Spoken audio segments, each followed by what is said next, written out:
हाँ,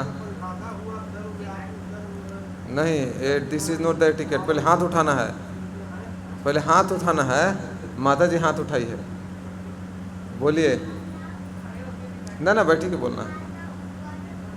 भगवान वो हैं जिनके अंदर सौ चीज एक समय में एक ही बार में हो जाए, जैसे संपूर्ण ऐश्वर्य, संपूर्ण बल, हाँ संपूर्ण धन, संपूर्ण वैराग्य, ये हाँ, सभी चीज एक समय में एक ही व्यक्ति के अंदर हो, उसे परम भगवान कहते हैं। अच्छा, छह स्वर है जिसके अंदर हो। हाँ। ठीक, एक ही समय में। ओके, ठीक है। तो हाँ प्रभु जी, आप बताइए क्या बोल रहे थे आप, आपका क्या डेफिनेशन है?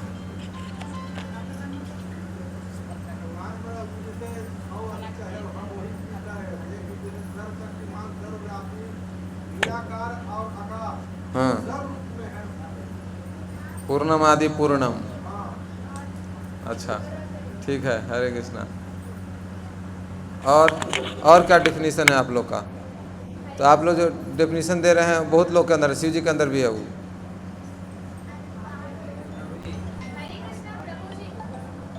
हाँ बोलिए बोलिए, एक मिनट में।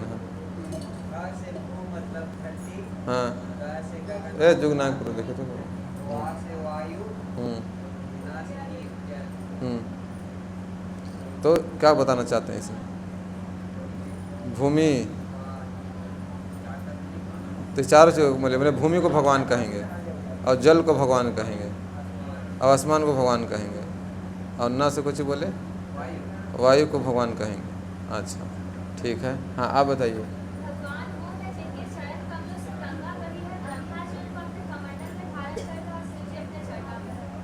अच्छा, तो मतलब आप कह रहे हैं भगवान साकार होते हैं तभी तो उनके चरण होते हैं, निराकार के तो चरण होंगे नहीं, और जिनके चरणों से गंगा निकली है।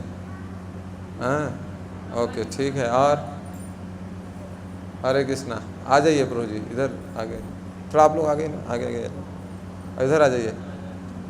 इधर इधर बैठे ना, इधर इधर हैं, यहाँ बैठे हो रहे थे। आइए, आगे आइए आप, एकदम आगे आगे आ जाइए, एकदम आगे सब आगे आ जाइए, आगे आ जाइए, ताकि पीछे जगह बच जाए कुछ भक्तों को बैठने के लिए। तो बहुत बहुत सुंदर बता रहे हैं। और कौन बताएंगे जो? हाँ, भगवान सच्चिदानंद हैं, सच्चिदानंद स्वरूप हैं। तो सच्चिदानंद तो हम लोग भी हैं, आत्मा भी है, नहीं है? आत्मा भी तो वही चीज़ से बनी है, सत चित आनंद से। और बताइए। अच्छा है, अच्छा गुण बता रहे हैं आप भगवान का। और बताइए, तो क्लास ऐसी हो जाएगा, सब लोग दो चारों गुण बता दिए, सबको जोड़ देना लास्ट में, जिसके अंदर सारे गुण हैं वो हो गए भगवान। नहीं, और बताइए, आप लोग कभी सोचे हैं कि भगवान कौन है कि नहीं? प्रभु जी बस ऐसे पंडित जी आते हैं तो। हाँ बोलिए माता जी, बोलिए। हाँ, एक मिनट, अभी माता जी बोल रही हैं। हाँ हाँ, तो शिव जी भी तो अवतार लेते हैं ना, लिए? और दुर्गा जी भी अवतार लिए। देखिए, पार्वती जी दुर्गा जी के रूप में प्रकट हो गई। एगो असुर था, कौन था जी? महिषासुर, मारने के लिए काली जी को रूप ले ली, रक्त बीज को मारने के लिए। कितना अवतार तो लेती हैं, नहीं? अच्छा है, ये भी एक गुण है। और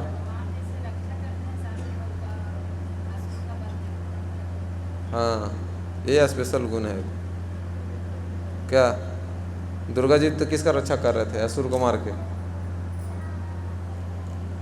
महिषासुर को मार के किसकी रक्षा कर रहे थे? आप लोग दुर्गा जी के भक्त नहीं हैं, दुर्गा पूजा खाली मेला घूमने जाते हैं, नहीं? क्या पढ़ते नहीं हैं दुर्गा जी के बारे में? ओके, हरे कृष्णा। और कोई इधर से? आप लोग बताइए, भगवान के बारे में कभी सोचे हैं क्या? वो कौन है भगवान? क्या मैं प्रभु बताइए, कभी तो सोचे होंगे, कोई तो होगा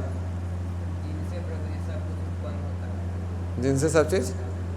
तो कौन है जिनसे सब उत्पन्न होता है? यही तो सवाल है, ये भी तो हैं। आपको कैसे पता चला कृषि से सब निकलता है? का देवी पुराण में तो लिखल है देवी जी से प्रकट होता है।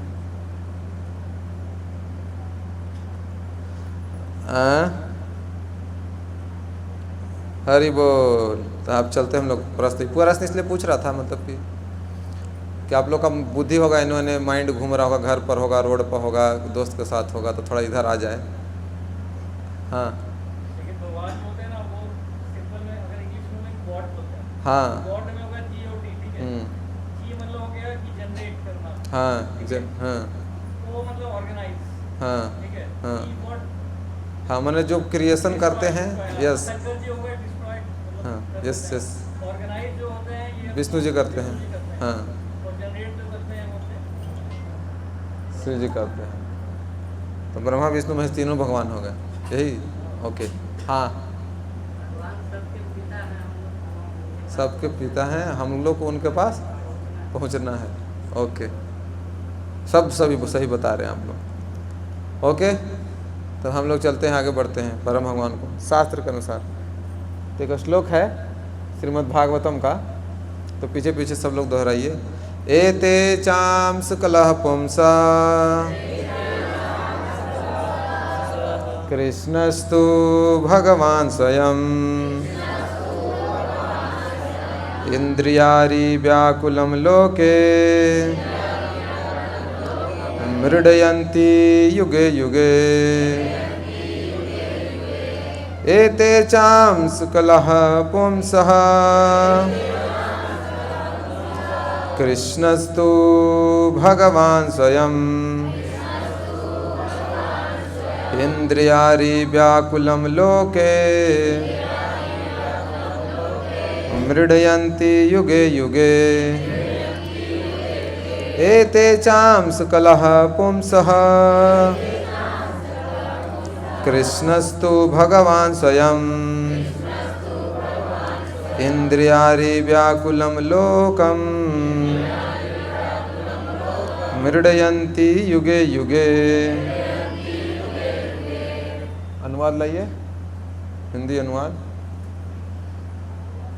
क्या है? पढ़िए, कौन पढ़ेंगे? पढ़िए मित्रों, जोर से पढ़िए। माइक नहीं है और सारे अवतार या तो भगवान के पूर्ण अंश है या पूर्णांश के अंश है, कलाएं। लेकिन श्री कृष्ण तो आदि पुरुष पूर्ण पुरुषोत्तम भगवान है।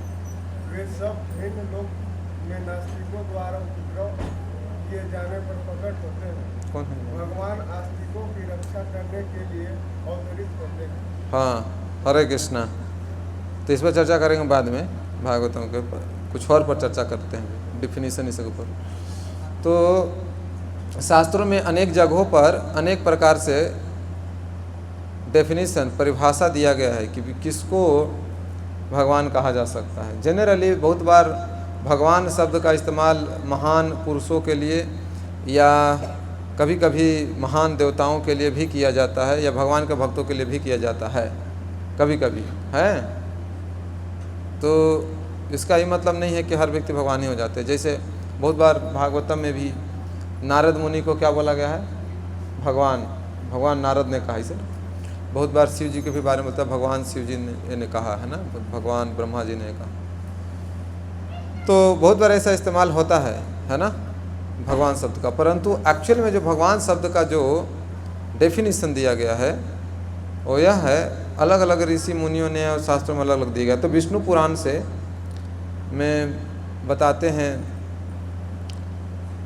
पराशर मुनि कौन है? पराशर मुनि है वेद व्यास के पिताजी। वेद व्यास जानते हैं आप लोग? वेद व्यास जी है ना, जिन्होंने सभी शास्त्रों का क्या किया है? संकलन किया है। संकलन मतलब लिखित रूप में। तो वेदिक शास्त्र पहले से ही आ रहा था परंपरा के द्वारा, लेकिन पहले लोग श्रुतिधर होते थे, तो गुरु अपने शिष्य को बताते थे, उसको याद करते थे वो लोग, फिर आगे परंपरा से ऐसे चलते हुए आता था। लेकिन जब कलयुग शुरू होने वाला था तो नारद मुनि ने कहा कि कलयुग के जो लोग हैं बहुत ही मंद बुद्धि होंगे, इतना इनके इंटेलिजेंस शार्प नहीं होगा कि सुन के याद कर लें, इसलिए आप क्या कीजिए, सभी शास्त्रों को लिखित रूप में प्रस्तुत कर दीजिए ताकि आने वाली पीढ़ियों को इसे बहुत सुविधा हो। तो वेद व्यास जी ने क्या किए? सबको संकलित किए, ठीक है। और उन्हीं के पिताजी हैं कौन? पराशर मुनि। तो पराशर मुनि जो हैं वो बताते हैं भगवान शब्द का डेफिनेशन कौन से पुराण में? विष्णु पुराण से निकाल करके, अपने से नहीं, विष्णु पुराण से निकाल कर बताते हैं कि हम किसी भी पुरुष को या किसी भी जीवात्मा को भगवान कह सकते हैं, लेकिन शर्त है एक। क्या शर्त है? कि उसके अंदर 6 ऐश्वर्य होने चाहिए। क्या होना चाहिए? परंतु ये 6 ऐश्वर्य पूर्ण मात्रा में होना चाहिए, थोड़ा थोड़ा नहीं। कैसे होना चाहिए? पूर्ण मात्रा में। समझ गए? तो पूर्ण मात्रा में क्या है उसका मतलब आगे चर्चा करेंगे। पहले हम लोग चर्चा करते हैं कि 6 ऐश्वर्य हैं क्या चीज़। तो पहला ऐश्वर्य है धन। क्या है? कोई व्यक्ति ये डिक्लेयर करे कि संसार का सारा धन मेरा ही है, और डिक्लेयर ही नहीं करे, वो दिखा भी दे सबको कि मेरा ही है, ठीक है। दूसरा बोले कि क्या? दूसरा बोले ऐश्वर्य। क्या बोले? दुनिया में सबसे ज़्यादा वो पूर्ण रूप से ऐश्वर्यशाली हो, ठीक है। ऐश्वर्य समझते हैं? धन से संबंधित है ऐश्वर्य। एक के धन के देवता कौन है? लक्ष्मी जी। कुबेर नहीं है, कुबेर तो खजाना रखने के इंचार्ज है, समझे कि नहीं। और ऐश्वर्य के देवता कौन है? गणेश जी हैं। गणेश जी किसके हैं? ऐश्वर्य के देवता। और फिर उसके बाद आता है त्याग। क्या? सबसे बड़ा रिनंसिएट होना चाहिए, त्यागी होना चाहिए, उससे बड़ा कोई त्यागी नहीं होना चाहिए, है ना। और उसके बाद क्या गुण हुआ? 3 हुआ। और उसके बाद क्या है कि सबसे ज़्यादा सुंदर होना चाहिए। क्या होना चाहिए? और सबसे ज़्यादा बलवान होना चाहिए। मतलब वो व्यक्ति डिक्लेयर कर सके, सबसे ज़्यादा नहीं बोलेंगे, बोलेगा सारा बल उसी का होना चाहिए। बोले तुम्हारे अंदर जो बल है ना, मेरे से आ रहा है। इस संसार में कहीं भी आप शक्ति पावर देख रहे हो, सब मेरा है, ऐसा वो डिक्लेयर कर पाए, ठीक है। और ज्ञान, नॉलेज, कि जितना भी ज्ञान है सब मेरा ही है। जो व्यक्ति इस चीज़ को डिक्लेयर करता है उसी को भगवान कह सकते हैं। ये पराशर मुनि ने डिफिनेशन बताया, ठीक है। क्या अब समस्या ये है, एक और डेफिनेशन बताया गया है आपको, वो वेदों से लिया गया है, ठीक है। वेद में बताया कि वेदों में भगवान का नाम नहीं बताया गया है डायरेक्टली, वहाँ बोला गया परम पुरुष। क्या बोला गया है? तो हम बताया किसको परम पुरुष कहते हैं, वेद में कहा गया है। तो बोले परम पुरुष उसी को कहते हैं जो पूर्ण है। क्या है? अपूर्ण किसको कहते हैं? पूर्ण उसको कहते हैं कि जिसमें से पूर्ण में से पूर्ण को निकाल देंगे तो भी पूर्ण ही बचेगा। जैसे आप समझ सकते हैं इन्फिनिटी का कॉन्सेप्ट होता है, पढ़े होंगे मैथ वैथ में, कि इन्फिनिटी में से इन्फिनिटी निकाल देते हैं, क्या बचता है? बचता है ना, उसी टाइप का कुछ है, समथिंग लाइक कि भगवान इस तरह से पूर्ण है कि उसमें से अगर कितना ही पूर्ण निकाल दीजिएगा फिर भी भगवान में थोड़ा सा भी कमी नहीं आने वाला है, वो पूर्ण ही रहते हैं।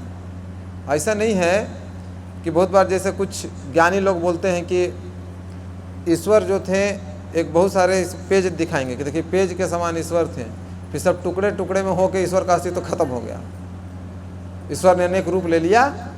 हरे कृष्णा। सब लोग थोड़ा थोड़ा आगे आ जाइए, आ जाइए माता जी, थोड़ा आगे आ जाइए।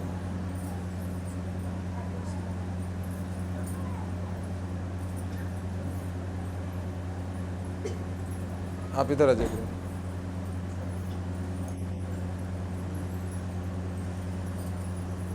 आप लोग इधर शिफ्ट हो जाइए थोड़ा।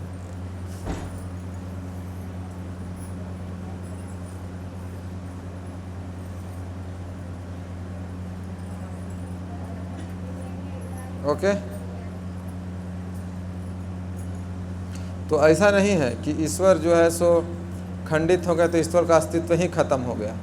ईश्वर का अस्तित्व खत्म हो तो संसार चला कौन रहा है? नहीं।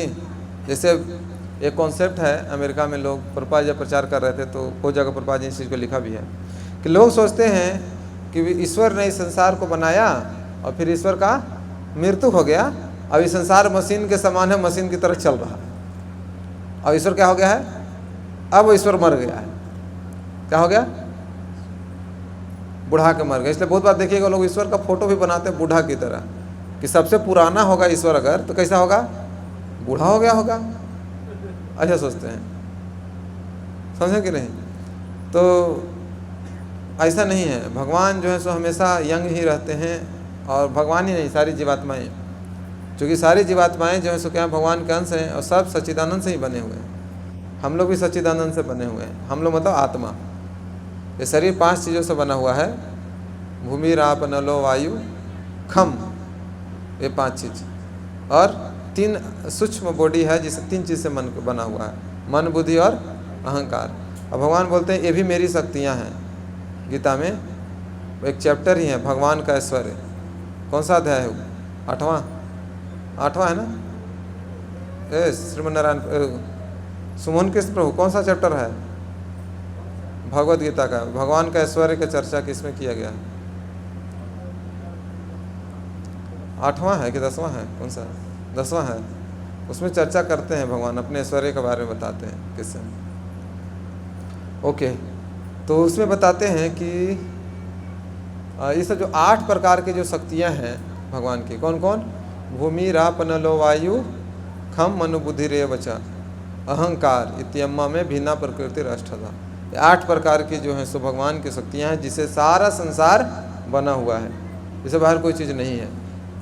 ठीक है? तो भगवान डिक्लेयर कर रहे हैं क्या है? सब मेरा है। क्या? सब मेरा है। आपका जो शरीर बना हुआ का चीज़ से मिलकर बना हुआ? ये 5 चीज़ से बना है। तो जब 5 चीज़ मेरा मटेरियल है, तो मटेरियल का हमसे पूछ के लिए थे आप? कोई मटेरियल तो पूछ के लिया नहीं था, तो भगवान से ले लिए बिना पूछे कहे, चोर कहीं के। दूसरा अध्याय में भगवान डिक्लेयर कर दिए कि जो भी संसार में जीवात्माएं हैं, मेरी संपत्ति का दोहन बिना मेरे से पूछे कर रही हैं। इसीलिए सब क्या है? क्या है सब? क्या है सब? जोर से बोलिए, क्या है? बताइए। आपका मोबाइल हम ले लिए बिना पूछे, चोरी कहेगा कि नहीं कहेंगे? हाँ, इसीलिए हम लोग भी भगवान का संपत्ति ले लिया बिना पूछे। इसलिए भगवान बोल रहे हैं सब क्या है? चोर है। तो बोले तो क्या करें हम, हमारा तो कुछ है ही नहीं, सब तो भगवान का ही है। तो भगवान करेंगे तो पूछने में क्या जाता है? नहीं पूछे चलिए कोई बात नहीं, धन्यवाद तो दे दीजिए, कम से कम आभार प्रकट कर दीजिए, भगवान आप बहुत दयालु हैं, ऐसा बोल रहा हूँ गीता में। ओके, तो पहला गुण समझ गए। पहला डेफिनेशन क्या है? पहला डेफिनेशन क्या है? कि ईश्वर उसी को कहेंगे जिसके अंदर 6 ऐश्वर्य हो, लेकिन पूर्ण मात्रा में हो। 6 ऐश्वर्य सबके अंदर है क्या? कोई ज़्यादा कोई कम, लेकिन है। जैसे कोई व्यक्ति कह सकता है कि मैं दुनिया का सबसे बलवान व्यक्ति हूँ, कह सकता है ना, सबसे बलवान हूँ, लेकिन कोई ये नहीं कह सकता है कि इसके अंदर जो बल है, इसके अंदर जो बल है, सबके अंदर जो बल है वो सब मेरा बल है। ऐसा कोई कह सकता है? नहीं कह सकता। लेकिन हमारे अंदर भी जो बल है वो कहाँ से है? भगवान का है। कैसे? देखो, आप लोग सुने होंगे कॉन्सेप्ट, राम के मर्जी के बिना एक पता नहीं हिलता है। तो मतलब कि हम जो पाप कर रहे हैं भगवान ही कर रहे हैं। सुने कॉन्सेप्ट? तो क्या कर रहा है? तो भगवान को सजा होना चाहिए, पाप कर रहे हैं तो। ऐसे सुने होंगे आप लोग। तो ऐसा नहीं है, ऐसा है उसके पीछे विज्ञान कि जीवात्मा के पीछे, जीवात्मा के पास एक स्वतंत्र इच्छा होती है, एक पावर होता है स्वतंत्र रूप से कार्य करने का। बस इतना ही उसके पास पावर है कि वह इच्छा कर सकता है। क्या कर सकता है? लेकिन इतना उसको पावर नहीं है कि उस इच्छा को पूर्ण कर ले। इतना उसके अंदर शक्ति नहीं है, बल नहीं है, सामर्थ्य नहीं है कि उस इच्छा को खुद अपने बल पर पूर्ण कर सके। ठीक है? बस वो इच्छा कर सकता है कि यस मेरे को ये करना है, उससे ज़्यादा कुछ नहीं कर सकता। तो ईश्वर जो परमात्मा रूप में हमारे हृदय में बैठे हुए हैं, वो उस व्यक्ति को पावर देते हैं, उस सारे संसार को इस तरह से सुव्यवस्थित करते हैं कि उस व्यक्ति जो है से अपनी इच्छा को पूर्ण कर सके। समझ आ रहा है? भगवान क्या करते हैं? हमारे जो शरीर में ताकत भी है ना, भगवान देते हैं। नहीं तो बताइए, जब हमारे अपने ही बल पर सब चीज़ होता अपने ही बल पर, तो कौन व्यक्ति नहीं है जो अपने आप को थोड़ा सा पहलवान बनाना चाहता हो? कोई है ऐसा कि नहीं हम तो कमज़ोर ही रहना चाहते हैं? सब कोई चाहता है कि हम बहुत बलवान हो, हिस्ट पुष्ट रहें, चाहते हैं कि नहीं? जब भी कोई मेरे को रोड पर जा रहे हो, थोड़ा सा कोई बोल दे तो उठा कर पटक दे, इतना ताकत होना चाहिए, थोड़ा फिल्म के एक्टर के की तरह एकदम क्या तोड़ फोड़ मचा दे, 20-30 के मारे एक साथ पटक पटक के। सबके इच्छा है मन में, नहीं, लेकिन वो इच्छा भगवान सैंक्शन करते हैं कि कितना इसको पावर देना है और कितना नहीं देना है, और उतना नहीं मिलेगा, ज़्यादा नहीं मिलेगा, तौल कर देते हैं। समझा गया? तो इसीलिए बोला गया चूँकि भगवान का भी शक्ति उसमें लग रहा है उस कार्य को पूर्ण करने में, इसलिए बोलते हैं कि उनके मर्जी के बिना पता नहीं हिलता। तो हमने इच्छा तो कर दिया, लेकिन सैंक्शन कौन कर रहे हैं? इसलिए बोलते हैं कि उनकी मर्जी के बिना नहीं हिलता। समझ गए? मतलब कोई अगर आपने पाप किया है तो उसमें भगवान का मर्जी है, भगवान का डिसीजन नहीं है। डिसीजन किसका है? आपका। तो सजा किसको मिलेगा?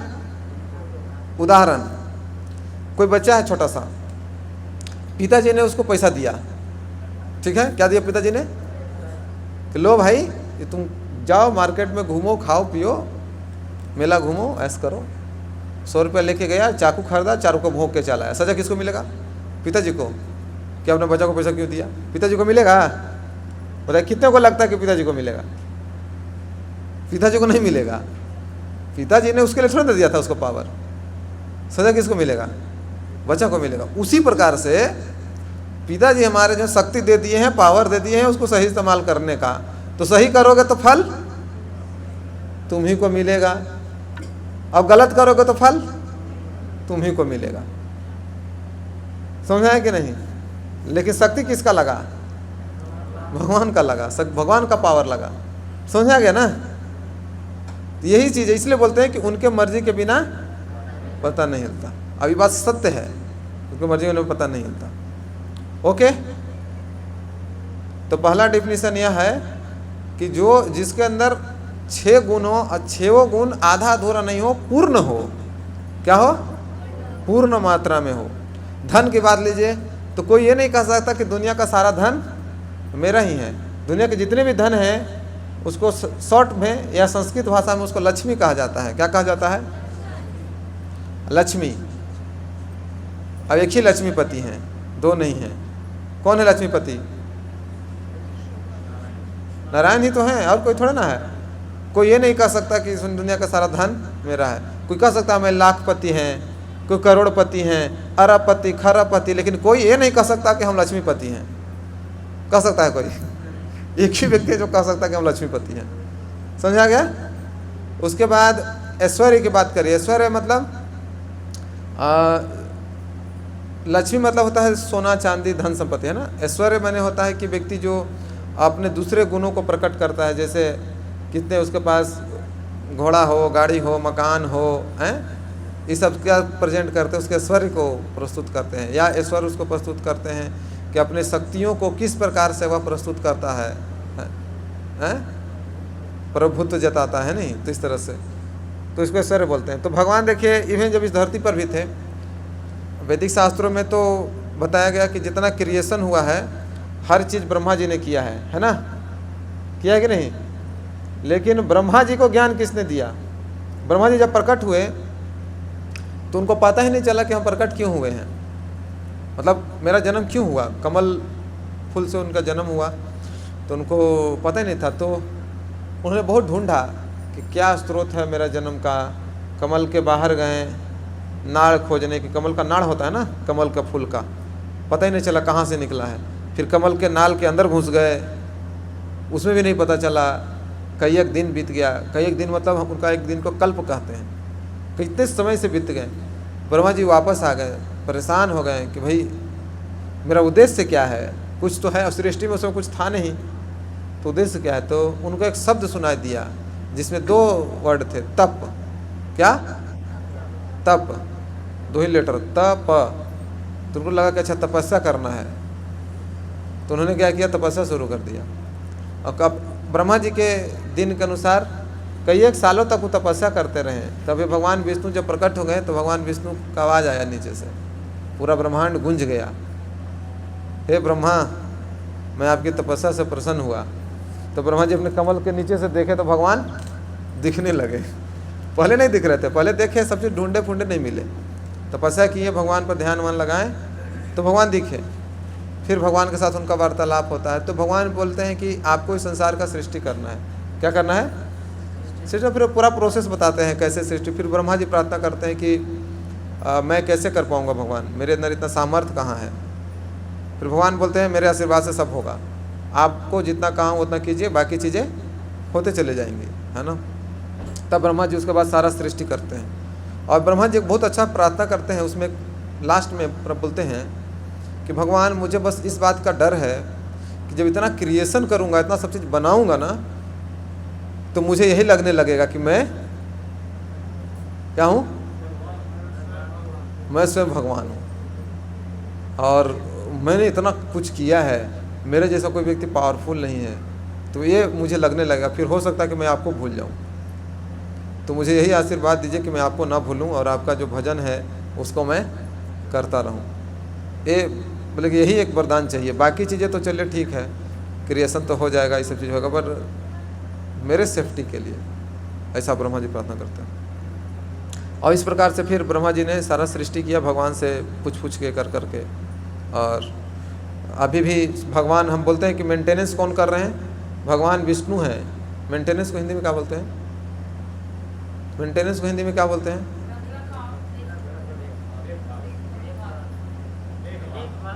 देखभाल। संसार की देखभाल कौन कर रहे हैं? विष्णु जी। जिसे प्रभु जी ने जिसे बताया डिफिनेशन कि ईश्वर जो है से क्रिएशन करते हैं, फिर इसकी देखभाल करते हैं और फिर इसको डिस्ट्रॉय किया जाता है, इसको संहार किया जाता है। तो तीनों के एक अलग अलग देवता हैं। कौन कौन है? ब्रह्मा जी सृष्टि करते हैं, विष्णु जी इसका रख रखाव देखभाल करते हैं और फिर शिव जी इसका क्या करते हैं? संहार करते हैं, डिस्ट्रॉय करते हैं।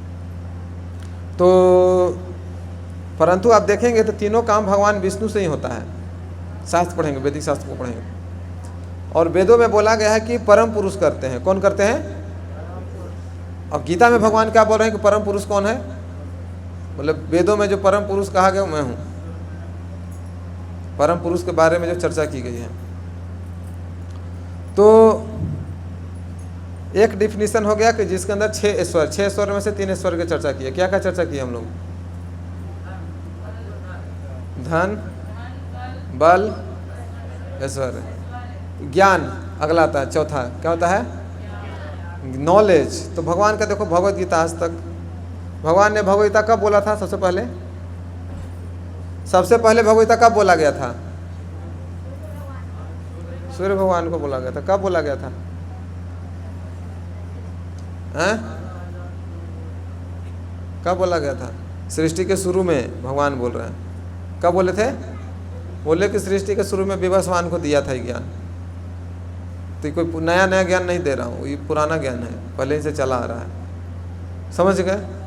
और सबसे पहले भी जब सृष्टि नहीं था, मतलब सृष्टि होने के बाद तो सूर्यदेव आए, जब नहीं था उसके भी पहले ज्ञान दिए थे। किसको दिए थे? ब्रह्मा जी को दिए, जिसको बोलते हैं चतुर्थ श्लोकी भागवतम। पूरा भागवत सुना दिए 4 श्लोकों में ब्रह्मा जी को। कितने श्लोक में? और वही 4 श्लोक के ऊपर ब्रह्मा जी ने 4 वेद लिखे, 4 मुखों से, 4 बुद्धि से। समझ गए? एक श्लोक से पूरा एक वेद लिखा गया, उसको बोलते हैं चतुर्थ श्लोकी भागवत। 4 श्लोक ही था, उसी को विस्तार करते करते करते करते ब्रह्मा जी ने इतना सारा वैदिक शास्त्र एक्सप्लेन, समझाते समझा गया। तो हम देख रहे हैं कि नॉलेज, सारा ज्ञान क्या है? भगवान से ही उत्पन्न होता है। फिर अगला क्या है नॉलेज के बाद? त्याग, सेक्रीफाइस। तो भगवान से त्यागी कौन है? देखो वृंदावन लीला में, जैसी अक्रूर जी आए शाम में, चलना है कहाँ? मथुरा, और मथुरा का लीला करना है, मारना है कंस को। चलिए सुबह सुबह निकल गए, शाम में आए अक्रूर जी, और सुबह सुबह इतना प्रेम करते थे सबसे। अब बोल के गए, क्या बोल के गए? हाँ जल्दी आऊँगा। वो जल्दी कभी हुआ ही नहीं कि आएंगे। और जब भी सब कोई पहुँचता था मथुरा तो बोलते थे, वो सब बुला रहे थे, हाँ बस कुछ काम है उसको निपटा के आ रहा हूँ, बस आता हूँ, आप चलिए आता हूँ। समझे कि नहीं? और कभी नहीं गए। क्या समझे? तो भगवान इतना बैरागी है, कभी भी कुछ छोड़ सकते हैं, आसक्त नहीं है, इससे बड़ा त्यागी कुछ नहीं। समझे? उसके बाद लास्ट क्या बचा? ज्ञान हो गया, त्याग भी हो गया, सुंदर। भगवान से ज़्यादा सुंदर कोई नहीं है। सर्वाकर्षक इसलिए भगवान को बोला जाता है। क्या बोला जाता है?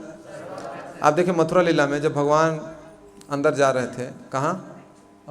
एरिना में, जहाँ मल्ल युद्ध होना है, तो वहाँ पर ब्रह्मा जी बता रहे हैं कि ब्रह्मा जी नहीं, वेद व्यास जी बता रहे हैं कि वहाँ पर जैसे ही भगवान एंटर किए तो जितने चोर उचक्के थे उस सभा में, ज़्यादातर वही लोग थे, वो भगवान को देख के भयभीत हो गए। कैसे घुसे थे एरिना में कि जैसे बड़ा पंडाल जैसा बनाया हुआ था मल्ल युद्ध करने के लिए कंस ने, और चारों तरफ स्टेडियम था, मतलब बैठने के लिए, जैसे क्रिकेट स्टेडियम कैसे होता है, चारों तरफ बड़ा सा बैठने के लिए बनाए हुए था, और बीच में मल्ल युद्ध होता था और सब देखने के लिए आते थे। और कंस को जिसको मारना होता था उसको बुलाता था, न्योता भेजता था कि आइए मल्ल युद्ध करते हैं, और उसको मल्ल बड़ी मारता था सबके सामने, पटक पटक के। बहुत पावरफुल था वो कंस, इतना पावरफुल था कि जितने असुर थे सबको कभी ना कभी पटका था, धूल चटाया था कहीं ना कहीं। और मारता नहीं था सब असुर को, क्या करता था? दोस्त बना लेता था, पकड़ के पीटा, और पीटने के बाद बोलता था, देखो आज से हम लोग क्या रहेंगे? दोस्त। मतलब नीचा नहीं रखता था कि मैंने तुम मेरा बात माना, तुम मेरा नौकर रहोगे, ना, आज से हम लोग क्या रहेंगे? दोस्त। अब हमको जब भी कोई जरूरी पड़ेगा तो क्या करना है? तू आ जाना, और नहीं तो फिर तो तू जानता ही है, अभी जो हुआ दोबारा भी हो सकता है, और दोबारा हो सकता है कि माफ़ी ना मिले। समझे कि नहीं? इसलिए जितने असुर को आप देख रहे वृंदावन में गए, सबको कभी ना कभी उसने क्या किया है? बहुत पीटा है, बहुत पीटा है। इसके बारे में गर्ग मुनि बहुत विस्तार से बताएं कि कंस कैसे मारता था सबको पटक पटक, कहीं ना कहीं उसको पीटा है। तो इस प्रकार से फिर कंस ने व्यवस्था किया था कि लोगों को पता चल गया था कि हमारे तारनहार प्रकट हो गए हैं जो कंस के चंगुल से छुड़ाएंगे, सबको पता हो गया था। तो इसीलिए जैसे अनाउंसमेंट हुआ कि तारनहार जो है सो आने वाला है, तो उसने जानबूझ के कहाँ रखा? उस एरिना में, ताकि सब लोग के अंदर जो मेरे प्रति जो डर खत्म हो रहा है ना, उसको ख़त्म कर देना, सबके सामने मारूंगा इसको, तब जाके क्या होगा? लोगों का अंदर जो भय है खत्म हो जाएगा। तो उसने क्या किया कि पहले एक हाथी था, कुलेपीड़ नाम के हाथी था। वो हाथी इतना पहलवान था, वो बिहार का ही था, बिहार का अनाज खाए हुए था, पता है आप लोगों को? हाथी बिहारी हाथी था, सही बता रहा हूँ, यही का नालंदा का था, जरासंध के राज्य का। तो जरासंध एक बार क्या हुआ था कि उधर मथुरा तरफ जाता था, भगवान से कई एक बार युद्ध भी किया था, उसके भी पहले जाता था उधर। तो एक बार उधर पंडाल लगाए हुए था जरासंध अपना, और उसी का ही हाथी था कुलेपीड़, बहुत बलवान था। बोलते हैं कि उस एक हाथी जो था एक ही बार में 60,000 हाथियों को कुचल देता था। एक बार जहाँ निकला फिनिश कर देगा सबको, कितनों हाथी आ जाए समझेगा नहीं, तब पावरफुल था। तो हाथी चरते चरते एक बार कहाँ पहुँच गया? इसके राजधानी की तरफ। किसके राजधानी की तरफ? कंस के राजधानी की तरफ। और कंस को पता चला कि वो हाथी है, किसी से कब्जा में नहीं हो रहा, तो कंस गया, समझे, और हाथिया का सुढ़वा को पकड़ के ऐसे गोले गोले घुमाया, जैसे आप लोग कार्टून में देखते हो, सुर सुर सुर सुर सुर सुर सुर उठा के फेंक दिया उस हाथी को। सोचे तो कंस कितना पावरफुल व्यक्ति हो, उठा के फेंक दिया, हवा में उड़ियाई तुड़ियाई जाकर उसको पंडाल को गिरा, हड़ास दी पर, पूरा धरती हिल गया। तो जरासंध बोला ये कौन है भाई, है इतना पावरफुल व्यक्ति, पता करो। तो पता चला कंस है। बोला चलो दामाद जी मिल गए, हरि बोल। अपन दोनों बेटे का ब्याह कर दिया। तो कंस जी का कौन है? बिहार के दामाद हैं वो। समझे कि नहीं। नालंदा के रहने वाले थे कंस, और उनके दोनों बेटियों का विवाह किससे हुआ? कंस से हुआ। इसीलिए जब कंस का मारा गया तो बाद में बदला लेने के लिए मथुरा पर आक्रमण करता था कि मेरे दोनों बेटी को विधवा कर दिया गया था कहीं एक ही बार। ठीक था, कंस थोड़ा सा कभी वही नहीं बोलता कि ठीक, मैंने कंस बदमाश था, एक बार भी नहीं बोलता था, है ना, एक बार नहीं बोलता कि कंस बदमाश। तो समझ गए। तो उसी हाथी को, जो कोयलापीण हाथी था, उसको कहाँ रखा था? गेट पे, कि पीटो इस, आएगा इन लोग को पहले, आगे आ जाइए आप लोग, इधर आ सकते हैं। तो इस प्रकार से फिर उन्होंने, तो कृष्ण और बलराम गए और पहले हाथी को मारे और दोनों दांतियाँ कबाड़ दिए, कबाड़ लिए पूरा बढ़िया से, दांत होता ना बड़ा बड़ा हाथी को, और कंधा पैसे लेके दोनों भाई और घुसे सभा में। जैसे घुसे तो जितने चोर उचक्के हैं सब भयभीत हो गए, हृदय कांप उठा उनका, समझेंगे नहीं कि बाप रे बाप, इससे बड़ा चोर तो हम आज तक नहीं देखे। चोर सोच रहा है, जो डकैत थे सोच रहा है कि अरे यार ये तो मुआ ही देगा हमको, है नहीं। उसी तरह से जो माताएं थीं उनको लग रहा है यार कितना सुंदर बच्चा है मेरा, इसी बच्चा होता है यार, थोड़ा टाइम मिलता तो इसको गोद में खिलाते, कितना सुंदर है, मासूम है। वो भी डर गई कि अरे यार कंस इसको मार देगा, एकदम कितना मुलायम बच्चा का शरीर है, कैसे ये लोग बच्चे लोग लड़ेंगे। अभी देख रहे कितना बड़ा हाथी को मार के आए हैं और दांत तक कबार लिए उसका, समझे नहीं। तब उनको क्या हो रहा है? ममता, बस उनको लग रहा है कि अरे कितना अच्छा बच्चा है ना। उसी तरह से जो पुरुष लोग हैं उनको लग रहा है कि कितना मेरा बलिष्ठ है, बलिष्ठ पुत्र के समान उनको लग रहा है। तो सभा में जो जो जिस भाव से बैठे हुए हैं भगवान उसको उसी प्रकार से आकर्षित कर रहे हैं। इसको बोलते हैं सर्वाकर्षक, एक ही समय में सबको आकर्षित कर लेना, समझे कि नहीं। इसलिए भगवान को बोला गया सर्वाकर्षक, उस सभी को आकर्षित। कृष्ण नाम का डिफिनीशन है, बहुत बार लोग बोलते हैं कृष्ण माने होता काला, होता है ना, वो भी होता है, परंतु कृष्ण जो यहाँ पर नाम भगवान का रखा गया है उसका किस लिए रखा गया है? क्योंकि गर्ग मुनि ने बोला, गर्ग मुनि उनका नामकरण किए हैं, तो इसलिए नहीं बोले कि तू काला है इसे तुम कृष्ण कहेंगे। क्या बोले? इस सभी को आकर्षण करेगा अपने गुणों से। दुनिया में कोई भी ऐसा व्यक्ति नहीं होगा जो कृष्ण से आकर्षित नहीं होगा। आज देखो सब लोग कृष्ण के बारे में चर्चा कर रहे हैं, पापी तापी सब नहीं। कृष्ण ने भगवत गीता में कहा है, क्या कहा है भाई? कुछ भी नहीं, अपना बात भी बोलना है, कर्म करो तो ठीक है बोले हैं, लेकिन बाकी चीज भी कुछ भी बोलना हो, अटर पटर भी बोलना है नहीं। तो कृष्ण भगवत गीता में कहा है कि देखो बच्चा स्कूल नहीं जाओगे तो बड़ी मार बजरेगा। कहाँ बोले भगवान ऐसा? तो कुछ भी बोलता है, लास्ट में क्या बोल देता है? इससे क्या समझ में आता है? कि उसका जो बोल रहा है अपने बात, उसको खुद पर विश्वास नहीं है, उसको सैंक्शन चाहिए कृष्ण के नाम का। इसलिए बहुत सारे आजकल यूट्यूब पर बहुत सारे बाबा जी लोग हैं, बहुत सारे अलग अलग नामों से नहीं, तो कृष्ण का नाम लेते हैं और कृष्ण को साइड कर देते हैं। क्या करते हैं? कृष्ण को साइड कर देते हैं। कृष्ण बोल रहे हैं सर्वधर्मान परित्यज मामे कम शरणम व्रज अहम त्वाम सर्वपापेभ्यो मोक्षयिष्यामि मा शुचः। संसार में बहुत कष्ट है, बहुत संघर्ष है कि नहीं? इसलिए मेरी शरण में आ जाओ सभी धर्मों को छोड़ के। अहम त्वाम सर्वपापेभ्यो, ये कष्ट का कारण, संघर्ष का कारण पाप है, मैं तुम्हें सभी पापों से मुक्त कर दूंगा, विशेष कुछ करने की जरूरत नहीं, तुम्हें बस एक ही काम करना, मेरी शरण में आओ। किसी शरण में आओ? कृष्ण की शरण में। तब कुछ आएंगे ज्ञानी लोग, ज्ञान देंगे, देखिए कृष्ण ऐसे थोड़े कर रहे हैं कि मेरी शरण में आ जाओ। कृष्ण तो कह रहे हैं क्या? कि अपने बुद्धि के शरण में जाओ, बुद्धि लगाओ, संघर्ष करो, तब मुक्ति मिलेगा। सभी चीज छोड़ो, खाली काम करो, मेहनत करो, तब मुक्ति मिलेगा। कृष्ण थोड़ा ना कर रहे हैं, तुमको समझ में नहीं आया? अब मैं बोलूँ प्रभु मेरे को पानी पिला दीजिए, बोले नहीं नहीं, प्रभु जी को प्यास थोड़ी ना लगा है, प्रभु जी को बुद्धि को प्यास लग रहा है। पागल आदमी। अब एक बार नहीं बोले भगवान, कई बार बोले मन मना भव मद भक्तो, मेरे मन में मेरा जन्म, मद भक्तो, मद मद मेरा भक्त बनो, मेरी पूजा करो, मुझे नमस्कार करो।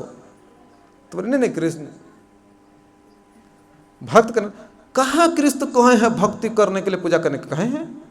मन मना भव मद भक्तो मध्याजी माम। मध्याजी मैंने क्या होता है? पूजा करो, पूजा करो मेरी। साहब बोल रहे पूजा करो। मध्याजी माम नमस्कुर, प्रणाम करो, नमस्कुर करो। कह तो रहे हैं, आप कैसे कहेंगे? वही गीता में कह रहे, जिसे गीता का नाम लेकर आप अपना भोकाल बनाए हुए हैं।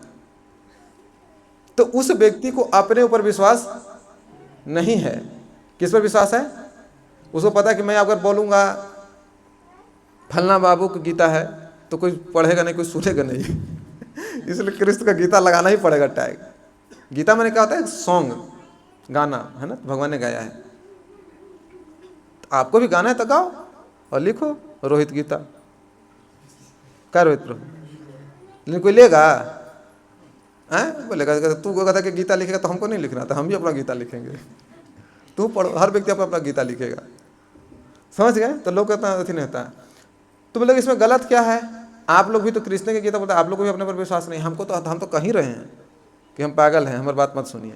किसका बात सुनिए? कृष्ण की बात सुनिए। हम तो कहीं रहे हैं कि उनकी शरण में जाइए, मेरी शरण मत आइए, हम कुछ ना कर सकते हैं, हमारे अंदर कोई पावर। अगर आपको लग रहा है कि प्रभु जी पार कर देंगे बेड़ा, तो आप मूर्ख हैं। हम तो साफ कह रहे हैं, इसलिए हम ट्रूथफुल हैं। और आप कोची हैं? आप धोखा दे रहे हैं लोगों को, धोखाबाज हैं आप। अपना प्रचार करना है कृष्ण का नाम लेकर। तो आजकल ऐसा बहुत सारे बाबा लोग हैं, तो इसलिए बच के रहना चाहिए। और इतना अच्छा से बोलेंगे, टीवी पाएंगे, अच्छा सा वीडियो कैमरा बनाएंगे, है ना, तो थोड़ा आकर्षित हो जाते हैं। कलयुग में बोला गया है कि जो लोग जोर से बोलेंगे, जिसके पास ज़्यादा पावर है, लाठी, लोग उसके बाद सत्य मानेंगे। समझे कि नहीं? और जो लोग थोड़ा अलंकारी तरीके से बोलेंगे, अलंकारी समझ गए ना, थोड़ा एकदम तड़क भड़क से, जैसे लोग बहुत बार पूजा पाठ भी कराते हैं, तो ऐसे पंडित जी को बुलाएंगे तो थोड़ा अलंकारी ढंग से बोले। क्या? जैसे नॉर्मल मंत्र है तो आप नॉर्मल, जैसे हम लोग सुबह सुबह शिष्टाष्टकम बोलते हैं, चेतो दर्पण मार्जनम, अब उसी को पंडित जी को बुलाइए थोड़ा, मतलब जो अलंकारी ढंग से बोलते हैं, चेतो दर्पण मार्जनम। बोलेगा वाह क्या पंडित जी आए थे, तो मजा आ गया, क्या पूजा हुआ।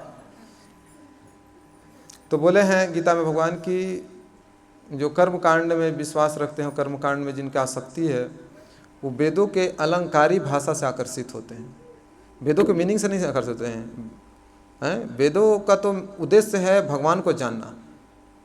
गीता में भगवान बोल रहे हैं कि सारे वेद जो है सो मैंने रचा है, सारे वेद मेरे को जानने के लिए हैं, दूसरा कोई उद्देश्य नहीं है वेदों का। लेकिन लोग किसे फंसते हैं? वेदों के अलंकारी शब्दों में फंसते हैं, जो अलंकारी ढंग से लिखा गया, बहुत ही अच्छे से व्याकरण ये सब यूज करके, इसलिए गाया जा सकता है उसको। सॉन्ग है ना, पूरा ये सब श्लोका जो लिखे हैं सॉन्ग है, भजन की तरह उसको आप गा सकते हैं। तो लोग उसे गाने में ही ज़्यादा फोकस करते हैं, उसको मीनिंग के ऊपर, उसके उद्देश्य के ऊपर फोकस पहुंच ही नहीं पाते वहाँ तक। समझें कि नहीं? तो इसी तरह से थोड़ा बचने का प्रयास करना चाहिए। तो पहला डिफिनीशन भगवान का, आ जाइए टॉपिक के ऊपर, क्या है पहला डिफिनीशन? क्या है? 6 ऐश्वर्य कितना हो? ज़्यादा हो, सबसे ज़्यादा हो, पूर्ण हो, सबसे ज़्यादा नहीं, क्या हो? 6 ऐश्वर्य सब में है प्रभु। किसी को देखिए, कोई व्यक्ति बहुत ज़्यादा धनवान होगा, साथ में सुंदर भी हो सकता है, साथ में थोड़ा बहुत त्यागी भी होगा, दान पुण्य भी करता है, तभी तो त्यागी है। त्याग का साइन है, थोड़ा थोड़ा गुण सब के अंदर होता है, परंतु पूर्ण मात्रा में नहीं होगा। इस दुनिया का सारा धन मेरा ही है, फिर भी मैं इतना त्यागी हूँ कि मैं इसकी परवाह नहीं करता है किसको कितना धन दे रखा हूँ। ऐसा भगवान नहीं कर सकते हैं, इसलिए उसको क्या बोलते हैं? परम भगवान कहा जा सकता है। ये एक डिफिनीशन। दूसरा डिफिनीशन क्या बताया? दूसरा भी बताया आप लोग को। परम पुरुष के बारे में क्या है, क्या गुण बताया गया परम पुरुष का? वही बताया, पूर्ण है। क्या है? पूर्णम आदि पूर्णम। उसको में से कोई वो ऐसा व्यक्ति है कि जिसमें से कितना ही पूर्ण निकल जाते हैं तो उनकी पूर्णता में जरा सा भी आँच नहीं आती है। ऐसा नहीं कि भगवान खत्म हो जाते हैं, समझ गए? तभी उसको पूर्ण कहें, तो काहे को पूर्ण कहेंगे? अगला डिफिनीशन यह है कि भगवान वही हैं जिनसे सारा सृष्टि का सारा चीज उत्पन्न होता है, लेकिन जो खुद किसी और से प्रकट नहीं हुए हैं। समझे कि नहीं? इवन खुद से भी प्रकट नहीं हुए हैं, वो शाश्वत हैं।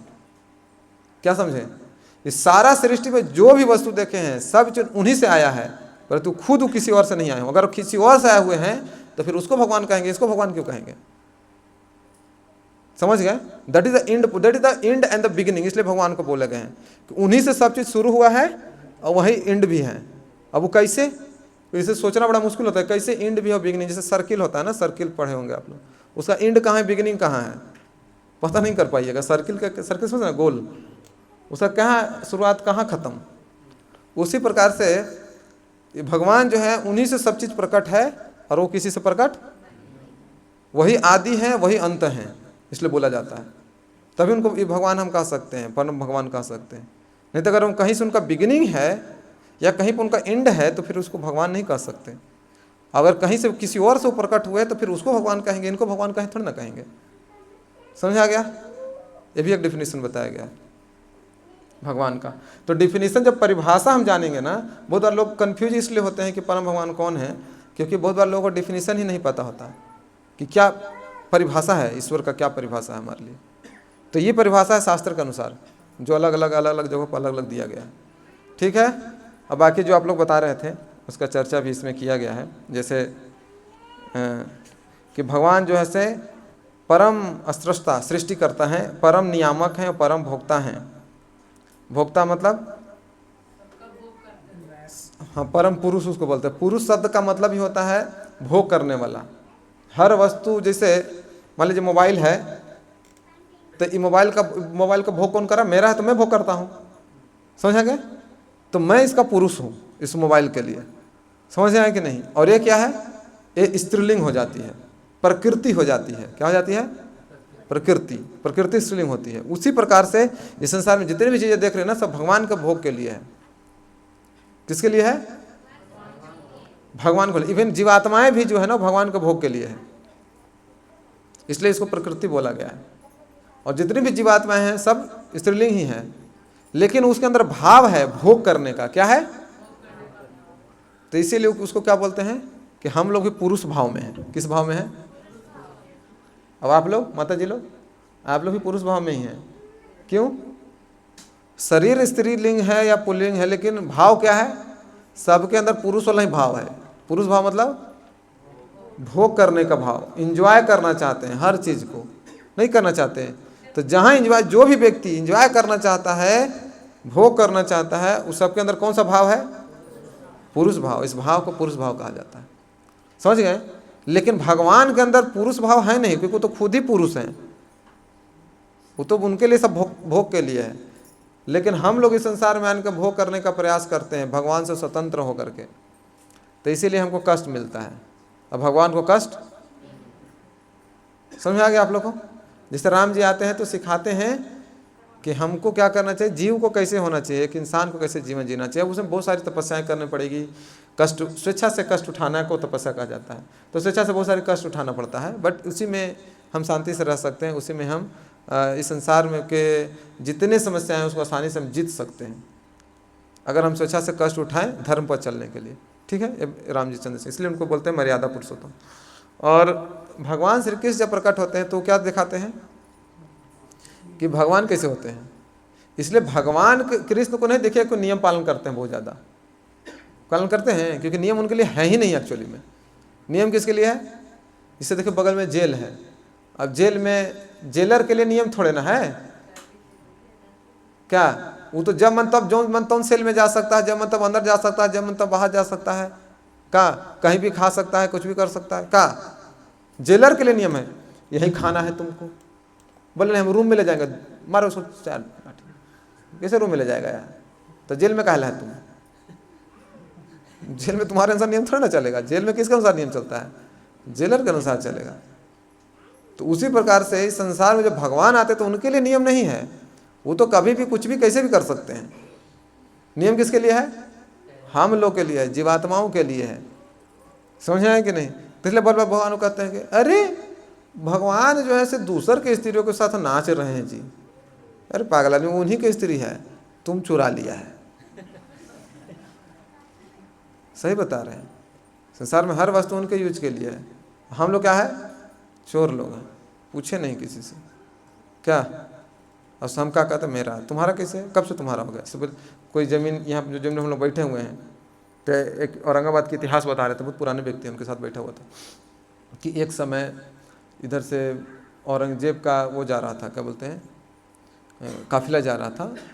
तो उसने कहीं एक जगह बता रहे थे इधर आसपास में कि उसने वहाँ पर अपना बेड़ा लगाया, कई एक दिन तक रुका, क्योंकि लंबा रूट होता था तो लोग चलते थे कई एक दिन फिर रुकते थे। तो यहाँ पर इस जगह पर उसने रुका था, और फिर इसके बाद मतलब जहाँ रुकता था वो उस एरिया में कुछ चिन्हित स्थान कर देता था और फिर आगे बढ़ जाता था, इसे बता रहे थे। तो बता रहे थे कि यहाँ पर उसने चिन्हित स्थान बनाया था, बाद में उसको लोकल लोगों ने क्या किया, सब तोड़फोड़ मचा दिया, हटा दिया उसको तोड़फोड़। तो इस प्रकार से फिर इधर बहुत सारे जो एरिया था इसका, वो उधर के जितने भी ज़मीन के मालिक थे उन लोगों से लेकर के दूसरे लोगों को हैंड ओवर कर दिया उसने, कि नहीं नहीं ये ज़मीन आपका नहीं रहेगा, यहाँ से उसका रहेगा, उसका रहेगा, ऐसे हैंड ओवर कर दिया। राजा था ना वो, तो किसी को दे सकता है, ले सकता है, हैंड ओवर कर दिया। फिर उसके बाद बहुत बता रहे थे, फिर उसके बाद ज़मीन उनके अंडर में गया, फिर ऐसे राजा लोग बीच में आ गए, फिर ये लोग आ गए, फिर अंग्रेज लोग आ गए, फिर ऐसे हुआ, फिर ऐसे हुआ, फिर ऐसे ऐसे आते आते ज़मीन इधर आया। ठीक है, तो बताइए आज हम लोग कहते हैं कि हमारा ही ज़मीन है, ठीक है। कुछ साल पहले से कौन लोग बोल रहे थे, कुछ और लोग बोल रहे थे कि मेरा ही ज़मीन है। कुछ साल और पहले कोई और बोल रहा था मेरा ज़मीन है, बोला था ना। अब बोले वाले तो लोग चल गए, ज़मीन तो यही है, तो ज़मीन है किसका। अब अभी बहुत लोग आएंगे जो बोलेंगे कि मेरा ज़मीन है, लेकिन एक्चुअली में ज़मीन है किसका, बताइए। है ना प्रश्न कि आखिर है किसका ही ज़मीन। तो जब भगवान का है तो जो 60 साल आप कागज दिखाते, देखिए हम खरीदे थे इससे, ये हमारा ज़मीन है। अरे भाई तो कौन बेसिस पे तू कर रहा था कि हमारा ज़मीन है, नहीं कहते। अब आप 2 फीट इधर बैठ गए, कैसे पड़ गए, मेरा वहां तक ज़मीन था, देखिए लिखल है हमारा, समझ में आ रहा है किसका ज़मीन। ओके, तो सब ऐसी है जी दुनिया में, सब खाली झूठ मूठ का चीज़ है, बोलते रहते हैं हम लोग मन को सांत्वना देने के लिए। अभी देश गुलाम हो जाए तो चाहे सरकार एक नया नियम ला देगी कि सब जितना ज़मीन है सब विलय किया जाएगा, फिर से बंटवारा होगा। क्या कर लेंगे आप होता ना, कम्युनिस्ट सरकार में ऐसा बहुत बार हुआ है। मार्क्सवादी लोग जब आते थे दूसरे से, बहुत सारे पढ़े हम लोग इतिहास में, सब ज़मीन मिला देते थे, सब छीन लो, सबसे ज़मीन मिला दो, सबको बंटवारा होगा। अब बेचारा इतना मेहनत करके कमाया धमाया, फिर उसको सब मिला दो ला और सब बराबर बांटो, ये क्या हो गया। किसका ज़मीन, कौन सा ज़मीन भाई। नहीं, 2 भाई थे लड़ रहे थे, मेरा ज़मीन मेरा ज़मीन। दूसरा भाई कह रहा देख भाई बहुत गुस्सा दिला रहा है, तुम अभी कह दे रहे हैं तुम यहाँ से चल जाओ, ज़मीन हम तुमको दे देंगे लेकिन अभी तू चल जाओ यहाँ से, मेरे नज़र से दूर चल जाओ। वो कह रहा कि नहीं जाएंगे तो क्या कर लीजिएगा, नहीं जाएंगे तो, और एक ही बात वो लड़ रहे, नहीं जाएंगे तो क्या कर लीजिएगा। वो अंदर से बंदूक निकाला, मार दिया गोली। अब अपने भाई जा करके गया, जेल में रहा, जीवन भर मर गया जेल में।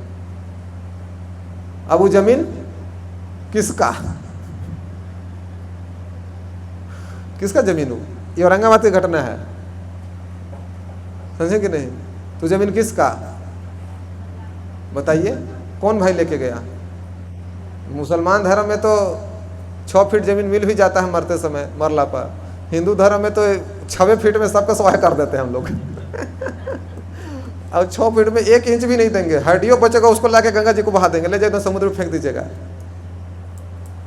1 इंच नहीं देते हम लोग ज़मीन, देते हैं। तो ज़मीन किसका। उसी तरह से हम बस सोच लेते हैं कि ये मेरा है, ये मेरा है, ये मेरा है, जो बहुत बड़ा भ्रम है। एक्चुअली में संपत्ति भगवान का है, एकदम क्लियर होना चाहिए। तो फिर अगला सवाल मन में आएगा कि प्रभु जी जब सब हमारा नहीं है तो हम क्या करना आप चाहते हैं, सब छोड़ दें, जो कागज़ है इसको क्या करें, फेंक दें, क्या करें, छोड़ दें। नहीं नहीं फेंकिए मत, आप बस इतना समझिए कि मेरे अधिकार में इतना दिन के भगवान हमको रेंट पर दिए। जैसे मकान में आपका नहीं होता लेकिन आप रेंट उसको देते हैं कि नहीं, तो छोड़ कर भाग थोड़े जाते हैं, क्या करते हैं, रहते हैं। उसके में नल तल टूट टाट गया, कुछ हो गया, पेंट सेंट भी करवाते हैं, रहते हैं अच्छे से, साफ सफाई करते हैं कि नहीं, अच्छे से उसका केयर करते हैं। वैसे ही आप समझिए 60 साल के लिए हमको क्या मिला है, रेंट पर मिला है। 60 साल 70 साल जितना भी जीवन है उतना के रेंट पर है, और फिर उतना दिन इस्तेमाल करके क्या करना है, अगला व्यक्ति को हैंड ओवर करना, ले बेटा अब हमारा काम हो गया, अभी फ्लैट तुम संभालो हैं। भगवान ने दिया था हमको, परंपरा से, खानदान से आया था, अब तुम लो, अब तुम देखो। अब हम चले कहाँ? प्रभु के पास, जंगल में भजन करने। तब तो बुढ़ा भी जाते तना छोड़ते हैं घर का। पोतवा के कैसे संभालेगा? सर चल जाता है रोड पर, कोई धक्का मार देगा तब, जिसे लग रहा है कि पोतवा क्या रहेंगे तब कोई धक्के नहीं मारेगा। देखो रोड में तो इतना बच्चे लोग का रोज एक्सीडेंट हो रहा है, सबको बूढ़ा लोग घर पर बैठे है, तब वो तो क्या हो गया? इतना चिंता है ना, आसक्ति। तो इसीलिए क्या करना चाहिए? शास्त्र यही बोलता है, छोड़ देना चाहिए। नहीं छोड़ोगे तो ऐसे भी तो छोड़ना ही, छुड़वाया जाएगा जबरदस्ती, फिर बहुत भयभीत होकर प्राण निकलता। तो इसलिए स्वेच्छा से व्यक्ति जब छोड़ता है तो उसको क्या बोलते हैं? क्या बोलते हैं? तपस्या बोलते हैं उसको। क्या बोलते हैं? सुबह में बच्चा को मार के उठाए, तो उठना जब पढ़ना चाहिए बच्चा, तू छाप, उसको क्या बोलते हैं? सजा। अब बच्चा खुद से उठ जाता है, मन नहीं कर रहा है, मन तो किसी का नहीं करता, उठता है खुद से, पढ़ना है मेरे को, तो उसको क्या बोलते हैं? बस इतना ही अंतर है जी। कष्ट में, दोनों में कष्ट होता है। एक स्वेच्छा से करता है हायर पर्पस के लिए, ऊंचा चीज़ कुछ प्राप्त करने के लिए, तो उसको तपस्या कहते हैं। अब कोई ज़बरदस्ती करवाता है वही ऊंचा चीज़ ही प्राप्त करवाने के लिए ज़बरदस्ती, तो उसको सजा कहते हैं। बस यही अंतर है। जैसे जेल में लोग को रख कर ज़बरदस्ती रूम में पकड़ के पीटते हैं, खराब शराब खाना देते हैं, कुछ बोलता है तब मार पीट कर देते हैं, काहेला? सुधारने के लिए। बहुत बोलता है मर्डर किया तो समझ में नहीं आ रहा था तुमको, 4 लाठी मारेगा उसको, समझे कि नहीं? काहे के लिए? उसको सुधारने कहता कि अब अगला बार तुमको भय होना चाहिए कि नहीं मर्डर करना है, समझ आए कि नहीं? तो दोनों में यही अंतर है कि एक स्वेच्छा से किया जाता है और एक जबरदस्ती करवाया जाता है, लेकिन दोनों का उद्देश्य एक ही होता है। ठीक है, हरि बोल। तो आते हैं टॉपिक के ऊपर, परम भगवान कौन? तो इस प्रकार से अब अगला है कि जितने भी आप चीज़ें देख रहे हैं, हम लोग जिनको जानते हैं, ब्रह्मा जी को जानते हैं, शिव जी को जानते हैं, दुर्गा जी को जानते हैं, इंद्र चंद्र वरुण सबको जानते हैं ना, पूरा तो डिटेल नहीं जानते, बट थोड़ा बहुत तो नाम हम सुने होंगे। तो उन लोगों ने क्या कहा है, किसके बारे में बोलते हैं? जैसे हम बोलते हैं, बहुत बार लोग बोलते हैं शिव जी ही परम भगवान हैं, तो हमको शिव जी की बात भी सुननी चाहिए कि नहीं सुननी चाहिए? क्या कृष्ण कह रहे हैं, विष्णु कह रहे हैं कि मैं परम भगवान हूँ, सारा सृष्टि मैंने ही किया है, सारा प्रलय भी मैं ही करता हूँ, मेरी शक्तियों के द्वारा ही किया जाता है, समझ गए? हाँ करते हैं शिव जी, लेकिन शक्ति किसका लगता है नहीं? अब मान लो घर बना, तो घर कौन बनाया? मिस्त्री बनाया, तो मिस्त्री का घर हो गया। आप क्या बोलते हैं? देखिए फलना मिस्त्री के घर है, ऐसे बोलता है कोई? क्या बोलता है? जिनका जो बनवाया उसको बोलता ना। तो उसी ब्रह्मा जी ने सृष्टि किया है, लेकिन सृष्टि ब्रह्मा जी का थोड़े ना हो गया, बनवाया किसने? मिस्त्री तो ब्रह्मा जी हैं, लेकिन बनवाने वाले जो हैं उनको भी जानना चाहिए वो कौन है। संहार तो शिव जी कर ही रहे हैं, इसमें कोई डाउट नहीं है, लेकिन संहार करवा कौन रहा है? गीता में इसको भगवान एकदम क्लियरली बोल रहे हैं कि मेरी इच्छा पर ब्रह्मा जी सृष्टि करते हैं, मेरी इच्छा पर इस सारे संसार को दुर्गा जी नियंत्रण करती है, चलाती है, और मेरी इच्छा से सारे संसार को शिव जी प्रलय करते हैं, मेरी इच्छा से। भगवान हम क्लियरली बता रहे हैं, समझे कि नहीं? वेदों में इसी चीज को लिखा है, परम पुरुष की इच्छा से संसार का सृष्टि होता है, परम पुरुष की इच्छा से इसका पालन होता है, परम पुरुष की इच्छा से संहार होता है। और गीता में भगवान क्या बोल रहे हैं? जो परम पुरुष वेदों में जो कहा गया वो कौन है? मेरे बारे में चर्चा किया जा रहा है, परम पुरुष मैं ही हूं, समझ गए? उसी श्लोक में वेदेश सर्वर अहम एवं वेद्यो, जब वेद जो है ना मेरे लिए ही है, मेरे जानने के लिए है, मेरे बारे में वो बात कर रहा है, जहाँ जहाँ परम पुरुष कह रहा है सब मेरे बारे में चर्चाएं चल रही है पूरा वेद में। तो लोग कन्फ्यूज है, वेद में तो परम पुरुष के कर रहा है, परम पुरुष तो निराकार है, वहाँ तो नाम लिया ही नहीं। आप कृष्ण जबरदस्ती घुसड़ रहे, हम क्यों घुसड़ेंगे? बहुत बार लोग बोलते हैं कि इस्कॉन वाले जबरदस्ती घुसड़ देते हैं, हम क्यों घुसड़ेंगे? भगवत गीता पढ़िए, है ना? क्या करना चाहिए? गीता पढ़िए ना, कृष्ण बोल रहे हैं, शिव जी बोल रहे हैं कि परम भगवान कौन है? कौन है? विष्णु है, नारायण है। श्लोक सुना दूं? श्लोक सुना देता हूँ, थोड़ा श्लोक सुनने से थोड़ा सा विश्वास बढ़ जाता है। नहीं 82 ये पुस्तक ले लीजिएगा, इसमें सब प्रमाण एक समय जमा करके दे दिया गया है, कहाँ पर क्या लिखा है, कौन क्या बोला है, शिव जी। श्रीमद् भागवतम के 63 अध्याय 63 अध्याय 43-44 श्लोक बोल रहे हैं, मैंने, शिव जी बोल रहे हैं, मैंने, ब्रह्मा जी ने, अन्य देवता तथा शुद्ध मन वाले मुनिगणों ने पूरे मन से आपकी शरण ग्रहण कर ली है। हमारे प्रियतम आप सबके आत्मा एवं प्रभु हैं। अगला श्लोक बोल रहे हैं, हे भगवान, भौतिक जीवन से मुक्त होने के लिए आप हमें आपकी पूजा करने दीजिए। क्या बोल रहे हैं? भगवान बोले नहीं नहीं, पूजा नहीं करना है। तो बोल रहे हैं कि नहीं, आप हमको अपनी पूजा करने दीजिए। काहे के लिए करने दीजिए? ताकि हम लोग क्या हो सके, मुक्त होने के लिए। आप ब्रह्मांड के पालन करता हैं, इसके सृजन करता है और अंत के कारण हैं। कौन बोल रहा है? शिव जी खुद बोल रहे हैं कि अंत के कारण। अंत तो मैं कर रहा हूं, लेकिन कारण कौन है? आप हैं, ये बोल रहे हैं शिव जी। आप समभाव तथा पूर्ण शांत असली मित्र हैं। आप आत्म और पूज्य स्वामी हैं। आप अद्वितीय हैं और समस्त जगतों एवं जीवों के आश्रय हैं। अद्वितीय मतलब दो नहीं हैं, दो नहीं है। लोग बोलते हैं कि नहीं नहीं, विष्णु जी भी भगवान है, शिव जी भी भगवान है, ब्रह्मा जी भी भगवान है, देवी जी भी भगवान है, सब भगवान है। लेकिन यहाँ क्या बोल रहे हैं? शिव जी क्या बोल रहे हैं? आप दो नहीं, एक ही हैं। समस्त जगतों एवं जीवों के आप ही आश्रय हैं। ठीक है, श्लोक पढ़िएगा, उसका मीनिंग मैं पढ़ दिया। ब्रह्मा जी तो एक जगह नहीं 50 जगह बोल रहे हैं, समझे कि नहीं? ब्रह्म संहिता में, भागवत में, विष्णु पुराण में, अग्निदेव, वायुदेव, दुर्गा देवी, सबका है, प्रमाण है, इसमें लिख दिया गया है संग्रहित करके, ताकि आपको ज़्यादा खोजना ना पड़े। अब आप उसको निकालिए और फिर जाइए, अब तो यूट्यूब पर, सॉरी, इंटरनेट पर सब है, भागवत पुराण सब पुराण पड़ा हुआ है। उसको निकालिए, खोल कर पढ़िए उसका मीनिंग। आपको ये नहीं लगना चाहिए कि इस्कॉन वाला अपने मन से ट्रांसलेट कर दिया। आप खुद पढ़ के देखिए क्या उसका मीनिंग है। ठीक है, ओके, हरे कृष्णा। इस्कॉन वाला 2 ही शास्त्र को ट्रांसलेट किया है, 3 उसका शास्त्र। कौन कौन? श्रीमद् भागवत, भगवद गीता और चैतन्य चरितामृत, बस। श्रीमद् भागवत पुराण, भगवद गीता, बाकी विष्णु पुराण हमने ट्रांसलेट किए हैं। वो गीता प्रेस का नहीं लेना पड़ेगा आपको, आप पढ़ के देखो मीनिंग क्या है उसका। साफ डिक्लेयर किया गया है, चंद्र वरुण देवता जितने भी हैं उनको कोई शक नहीं है कि कौन भगवान है, कौन सर। किसको शक है?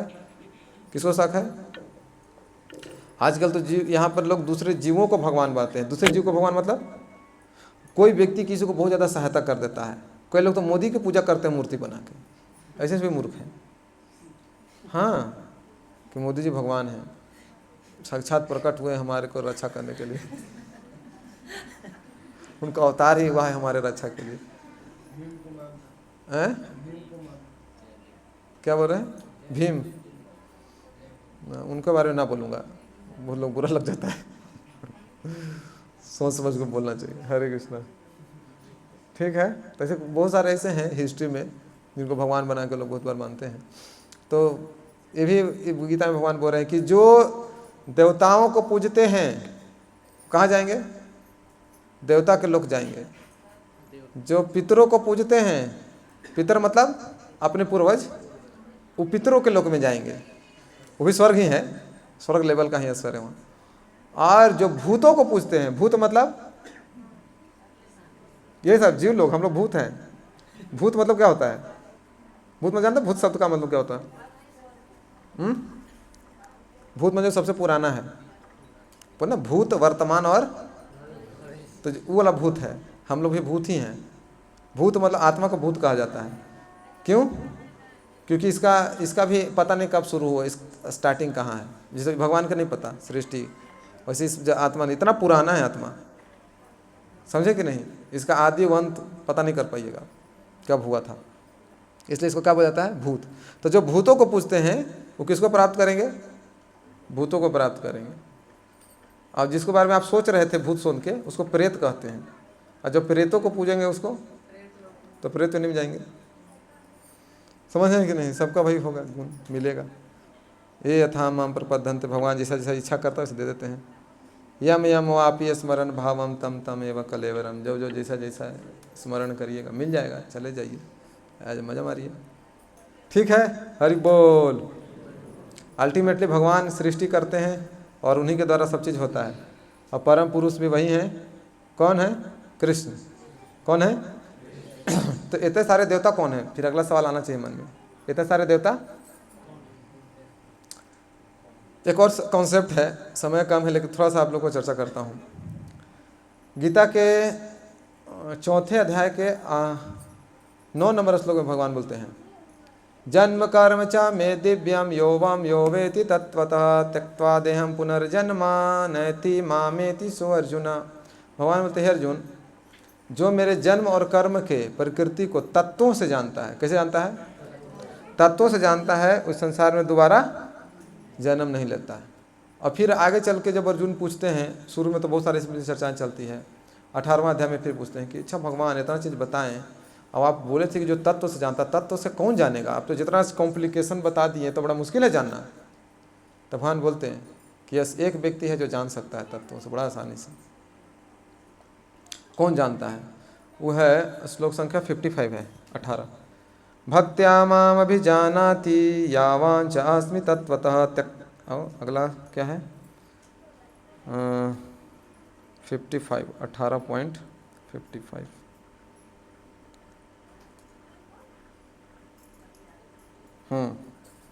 भक्त्या माम अभिजानाति यावांच अस्मि तत्वतः ततो माम तत्तो ज्ञात्वा विशते तदनंतरम।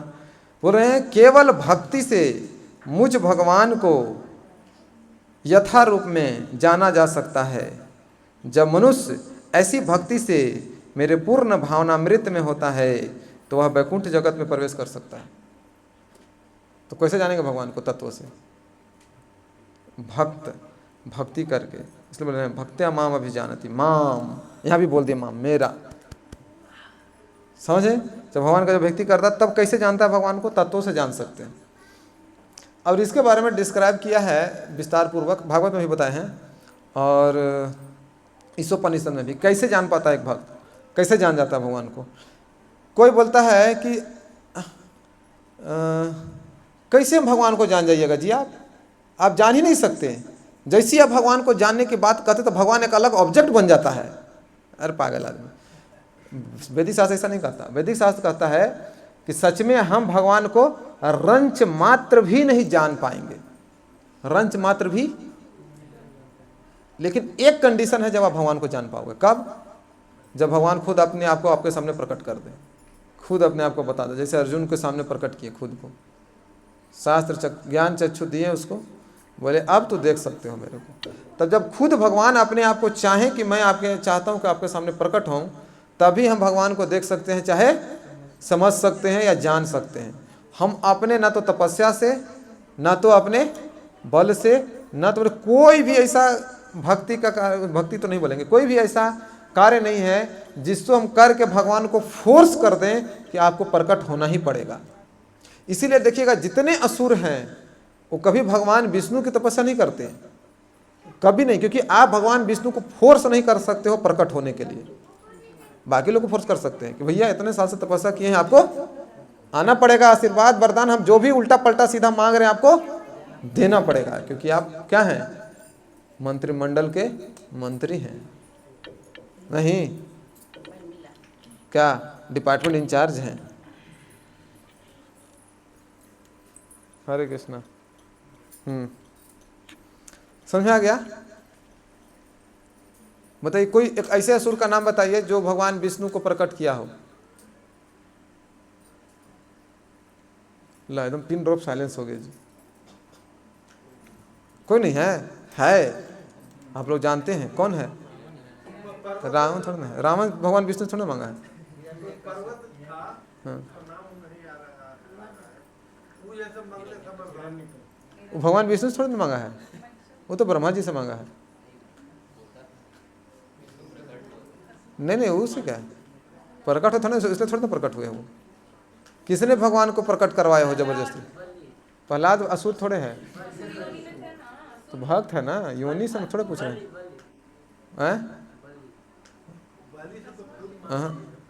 और बोलिए, और प्रयास करिए, ठीक जा रहे हैं आप लोग। हम लोग एक बोलते हैं, कहावत है, दूर के ढोल कहाँ लगे?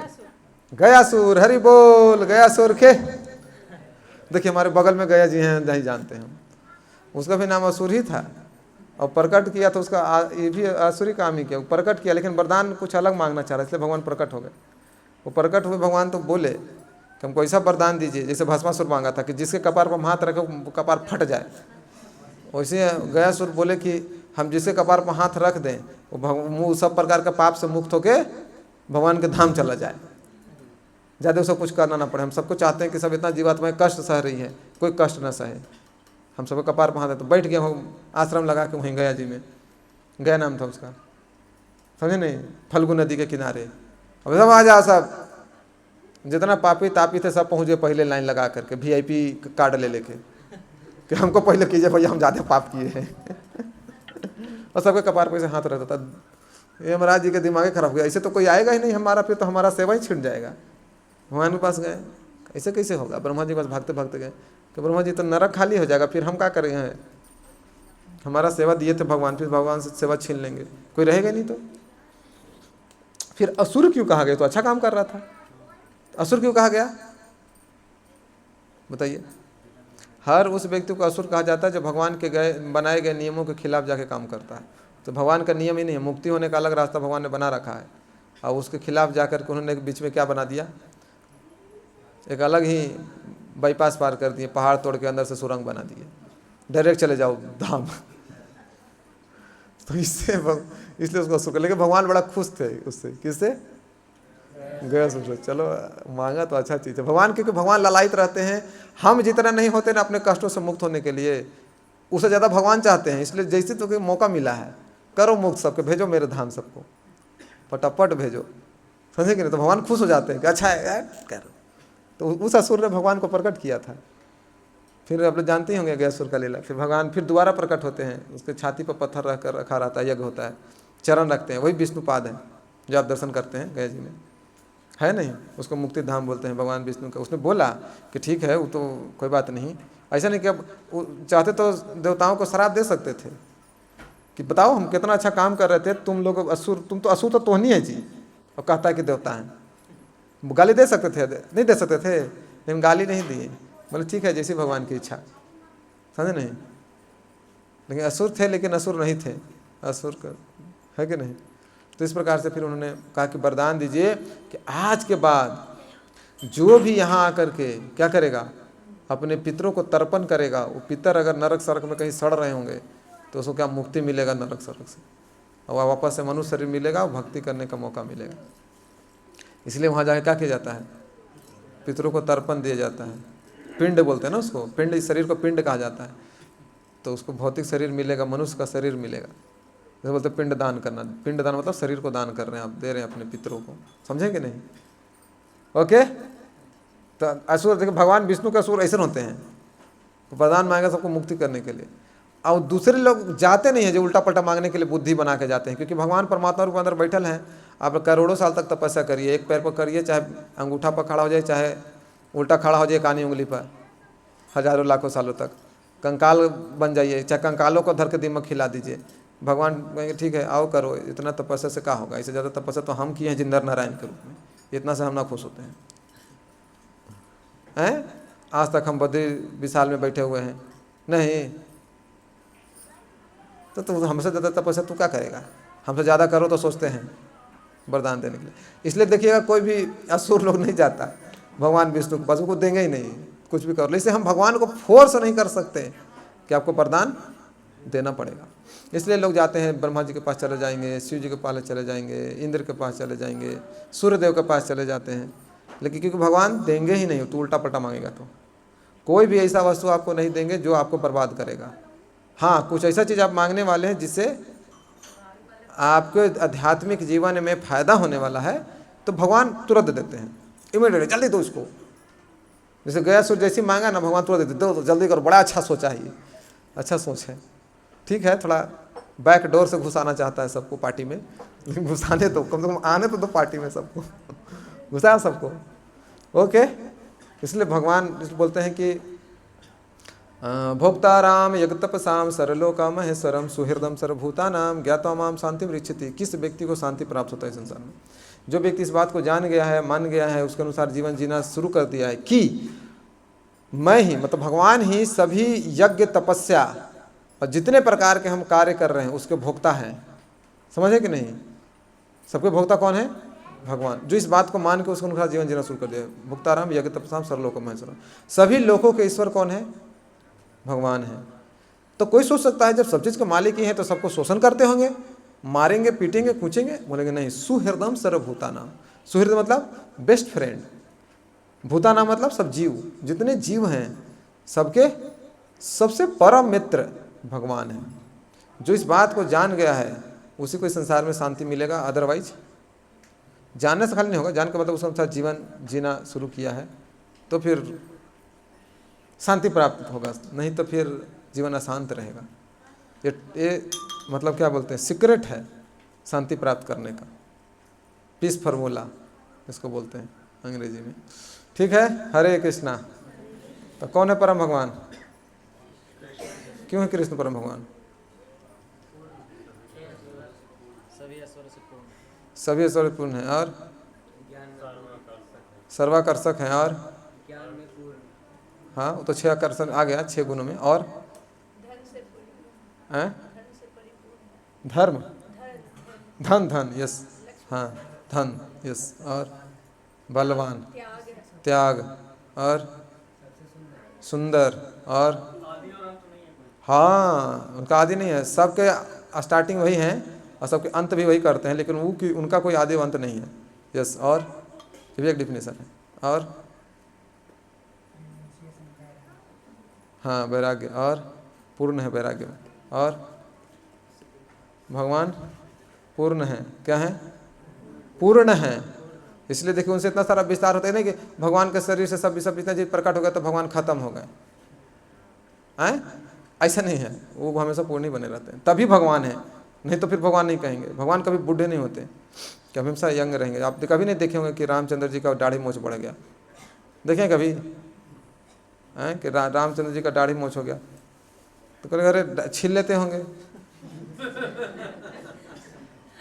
नहीं, कौन सा पहले का राजा था जो दाढ़ी मूछ छील के रहता था? कोई परंपरा में देखे हैं कि कोई राजा दाढ़ी मूछ छील के रहा हो? कोई नहीं रहते थे, सबके ऊपर दाढ़ी मूछ रहता। पहले का मतलब दाढ़ी में मूछ वो था, क्या बोलते हैं उसको, ऐश्वर्य का साइन था। वो थोड़ा दिखाते थे, भयंकर दिखता है ना व्यक्ति, क्षत्रिय है, उसको राज्य करना, थोड़ा सा डरावना दिखना चाहिए। मतलब ना लोग डरेंगे, चोर उच्चा लोग, नहीं तो फिर तो सब बच्चा समझ लेगा। दाढ़ी मूछ छीलने के बाद आदमी बच्चा लगने लगता है, तो बोला ये बाबू क्या करेगा? नहीं, तो थोड़ा भयंकर दिखना चाहिए, है कि नहीं?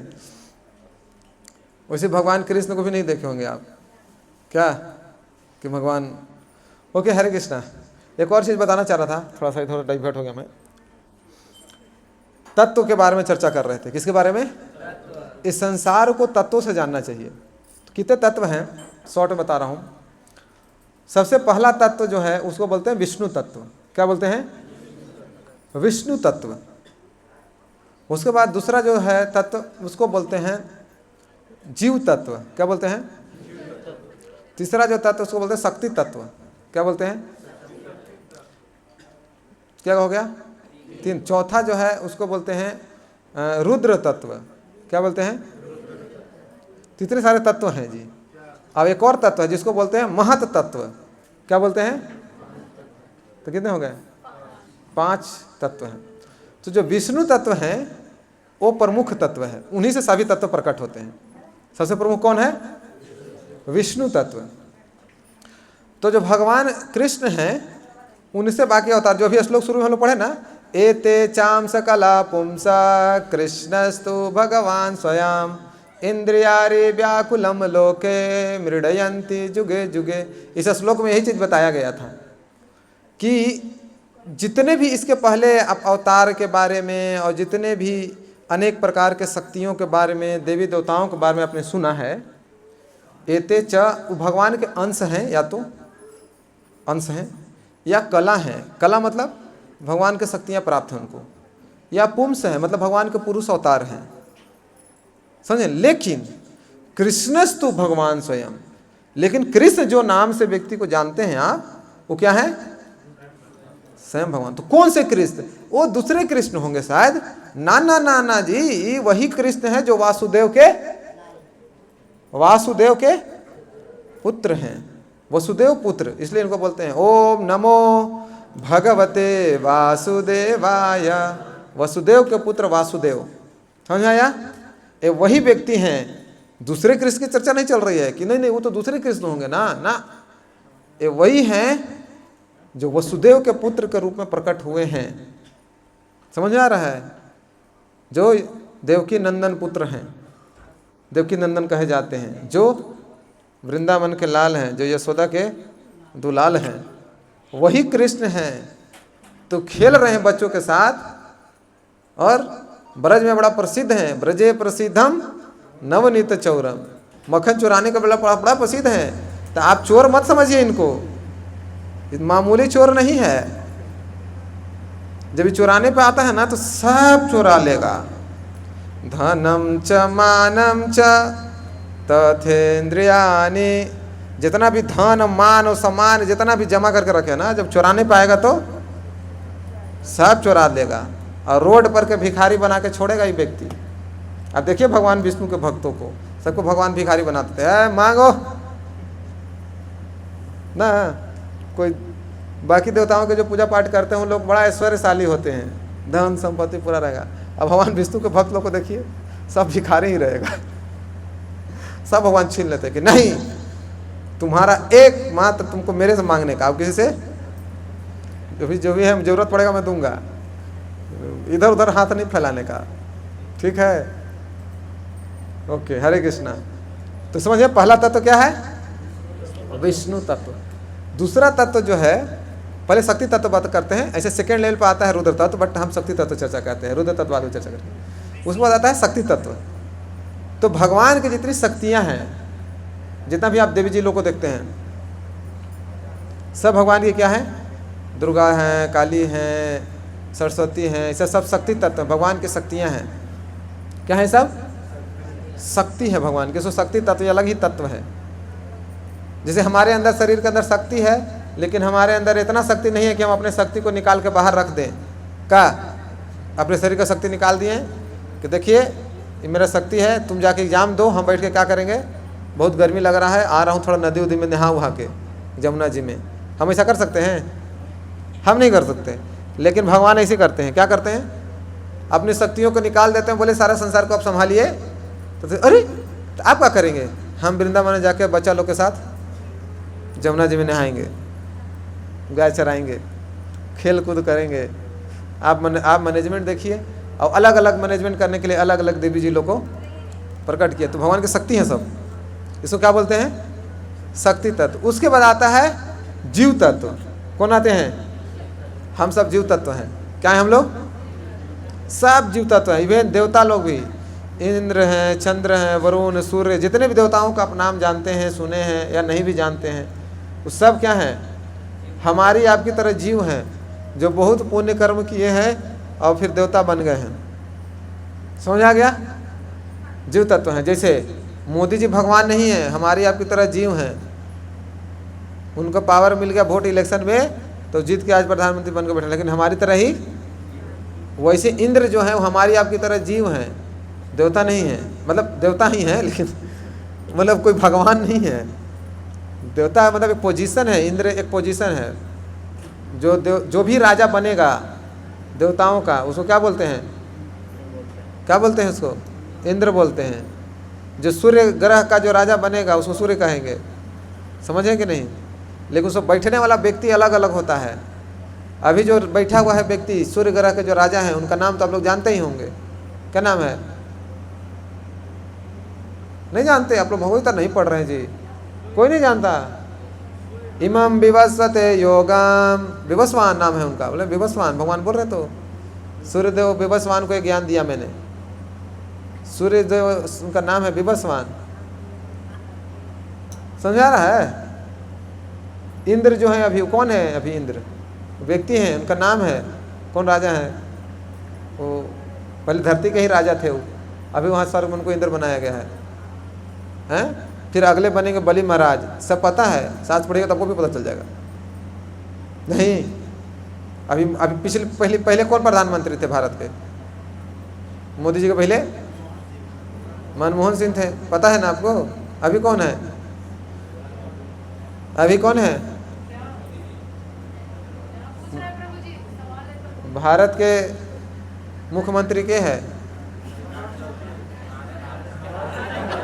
नहीं होता है। मुख्यमंत्री भारत का होते हैं, राज्य का होता है। मुख्यमंत्री ही वो बोलते हैं उसको। अरे कुछ बोल दीजिए, मुख्य व्यक्ति जो है वही है ना जी। अब हम एक पोजीशन रख दिए हैं क्या कि उसको हम प्रधानमंत्री कहेंगे, वैसे ही जो भी स्वर्ग का राजा बनेगा उसको हम क्या बोलेंगे? इंद्र बोलेंगे। पोजीशन है, पद है। जैसे हम बोले तो आप लोग बोले कि अरे वो तो मुख्यमंत्री कैसे, तो बड़ा कन्फ्यूजन कर दिया आप तो, समझे कि नहीं? वैसे कन्फ्यूजन मत होइए। इंद्र में जो भी राजा बनेगा देवताओं का उसको क्या बोलेंगे? इंद्र बोलेंगे। व्यक्ति कोई भी हो सकता है, ठीक है। तो भी हमारी तरह जीव हैं। क्या हुआ तत्व? ये चौथा तत्व हुआ ना? हाँ, चौथा, तीसरा तत्व हुआ, तीसरा। चौथा तत्व है रुद्र, नहीं, महत तत्व। महत तत्व वो है जितने निर्जीव वस्तु आप देखते हैं, निर्जीव वस्तु जितना आप देखते हो, इस सब महत तत्व से मिलकर बना हुआ है। महत तत्व जो है उससे पहले 24 तत्व प्रकट होते हैं। कितने? हम तो बस 5 ही जानते हैं जी, भूमि रापण, लेकिन एक्चुअली में 24 तत्व प्रकट होते हैं। अब ये 24 तत्व आपस में परमुटेशन कॉम्बिनेशन करते हैं। जानते होंगे परमुटेशन कॉम्बिनेशन, पता नहीं हिंदी में क्या बोलते हैं, जो भी बोलते हैं। और इतने सारे तत्व बनते हैं, इतने सारी वस्तुएं बनती है संसार में। समझ में आया कि नहीं? तो ये विज्ञान है, इसके पीछे पढ़िए, शास्त्र में दिया हुआ है। अब एक बीच में एक बच गया, रुद्र तत्व। तो रुद्र तत्व जो है वो भगवान विष्णु ही होते हैं। रुद्र तत्व क्या होते हैं? लेकिन उन्होंने क्या करते हैं? Something there is limitation. भगवान विष्णु के सारे कार्य रुद्र तत्व नहीं करते। रुद्र रूप में जब भगवान रहते हैं तो हर चीज नहीं करेंगे, लिमिटेशन पुट करके रखते हैं, समझ गए? तो लेकिन है ईश्वर के भाव कहीं, समझे कि नहीं? तो जितने भी आप शिव जी आदि सब देखते हैं, इनका भी धाम वही है, वैकुंठ में। कहाँ पर? कैलाश धाम इस संसार में नहीं है। कहाँ है? वैकुंठ लोकों में ही है एक धाम, जिसको क्या बोलते हैं? कैलाश। वहाँ जो शिव जी रहते हैं उनका क्या नाम है? उनका नाम है सदाशिव। अब इस संसार में जो शिव जी हैं वो उनके क्या है? वो अवतार कहे जाते हैं, जो सदाशिव के अवतार हैं वो, समझे कि नहीं? इस शिव जो अभी जिन शिव जी को हम जानते हैं, और ऐसे ऐसे अनेक रूप हैं, 11 अवतार बोले जाते हैं शिव जी के, है कि नहीं? 11 मुख्य अवतार हैं। ऐसे शिव जी के बहुत अवतार हैं, हम जानते नहीं, हम लोग को उतना पता नहीं है, पर शास्त्र पढ़ोगे तो आप बताओ शिव जी के बहुत सारे अवतार हैं। लेकिन कोई भी भगवान शिव जी कोई भी ऐसा कार्य नहीं करेंगे जो भगवान विष्णु करते हैं। तो ऐसे है कि भगवान विष्णु इतने बड़े सर्किल का काम करते हैं, तो शिव जी इतने बड़े सर्किल का काम करते हैं।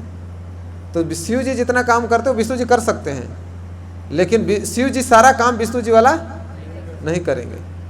उदाहरण इसका दिए गए, ब्रह्मा जी कैसे समझाते हैं इसको? दूध और दही के उदाहरण देते हैं ब्रह्मा जी ब्रह्म संहिता में, कि जिस प्रकार से दूध में कुछ विकार आ जाता है, नींबू खट्टा चीज को डालते हैं तो दही बन जाता है, बनता है ना?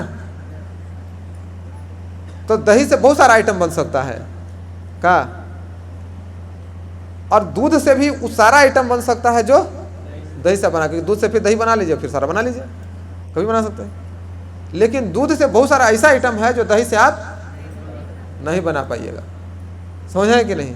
उसी तरह से शिव जी जो है से दही के समान है, और विष्णु जी जो है सो क्या है? दूध के समान है, समझ गए?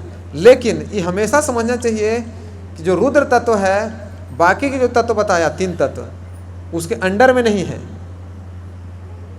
ना तो महतत्व के अंदर आते हैं शिव जी, ना तो जीव तत्व के, और ना ही शक्ति तत्व के। इन सब के ऊपर हैं, समझ आ गया? इसके अंडर नहीं आते। लेकिन जो शिव जी हैं वो अलग व्यक्तित्व तो नहीं होते, वो भगवान विष्णु नहीं होते, बट उस रूप में रहते हैं चीज़ों को कंट्रोल करने के लिए, समझा है कि नहीं? विष्णु ही होते हैं उस रूप में, चीज़ों को नियंत्रित करने के लिए, सब चीज़ करने के लिए, समझ आ गया? जैसे एक जगह और बताते हैं ब्रह्मा जी कि संसार को चलाने के लिए 3 लोग जैसे प्रमुख बताए ना, ब्रह्मा विष्णु महेश हैं। तो बहुत बार ऐसा होता है कि कोई ऐसा जीव, इतना गुण उसके अंदर नहीं हो पाता कि ब्रह्मा बन सके।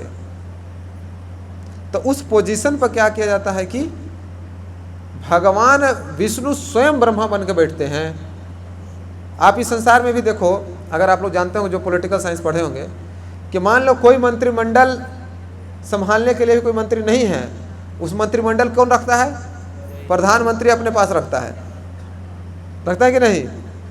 उसी तरह से मान लो कोई अभी कोई अभी ब्रह्मा बनने के लायक नहीं है, तो उस पोजीशन पर भगवान विष्णु खुद ही बैठ जाते हैं ब्रह्मा जी बन के।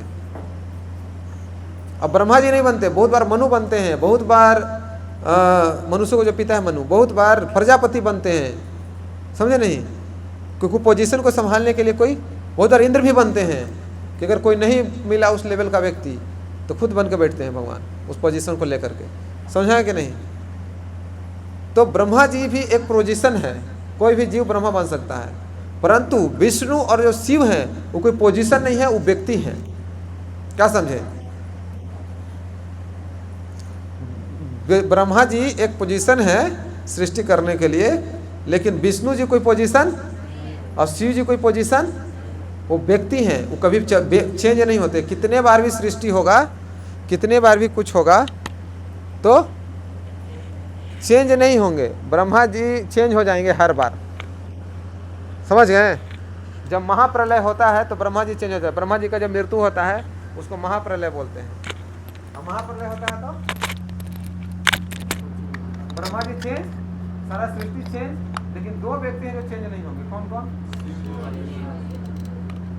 ये व्यक्ति है, क्योंकि समझ में आ गया आप लोग को? इस तत्व है, इसके बारे में बहुत विस्तार से चर्चा है, शॉर्ट में आप लोग को बताने का प्रयास किया क्या तत्व है। बहुत बार लोग कंफ्यूज होते हैं कि शिव कौन है, ब्रह्मा जी कौन है, और बहुत बार भक्त लोग भी भाषाभाषी करते हैं ना, मतलब कोई कहेगा नहीं नहीं शिव जी को आप लोग भगवान नहीं बोल रहे हैं, आप लोग अपराध कर रहे हैं, तो दूसरे भक्त लोग उसे लड़ने लगते हैं कि नहीं, इसमें लड़ने वाली कोई बात ही नहीं है। शास्त्र पढ़िए, ज्ञान लीजिए। कितने लोग हैं जो भगवान विष्णु को जानते हैं आप लोगों में से? बताइए। भगवान विष्णु को कितने लोग हैं जो कह सकता है कि मैं पूर्ण रूप से भगवान विष्णु को जानता हूँ? कोई डिक्लेयर कर सकता है? कितने लोग कह सकता है कि मैं भगवान शिव को पूर्ण रूप से जानता हूँ? अगर आप शिव जी को आप पूर्ण रूप से जानते हो, मतलब आप शिव जी से बहुत ऊपर हो, तभी ना शिव जी को पूर्ण रूप से जानोगे। ऊपर नहीं हो तो कम से कम बराबर तो जरूर हो, तभी जान पाओगे। तो ना तो आप ब्रह्मा, ना तो आप शिव जी से ऊपर हो, ना तो आप विष्णु जी से ऊपर हो, और ना बराबर हो। तो तुम अपने हिसाब से, अपने बुद्धि के हिसाब से कैसे डिसाइड कर लेते हो कौन ऊपर है कौन नीचे है? इसलिए तुमको शास्त्र सुनना चाहिए, शास्त्र को जानना चाहिए, शास्त्र में जो बोल रहा है उसको मानना चाहिए। हर एक व्यक्ति पर लागू होता है, हम लोग को भी वही करना चाहिए।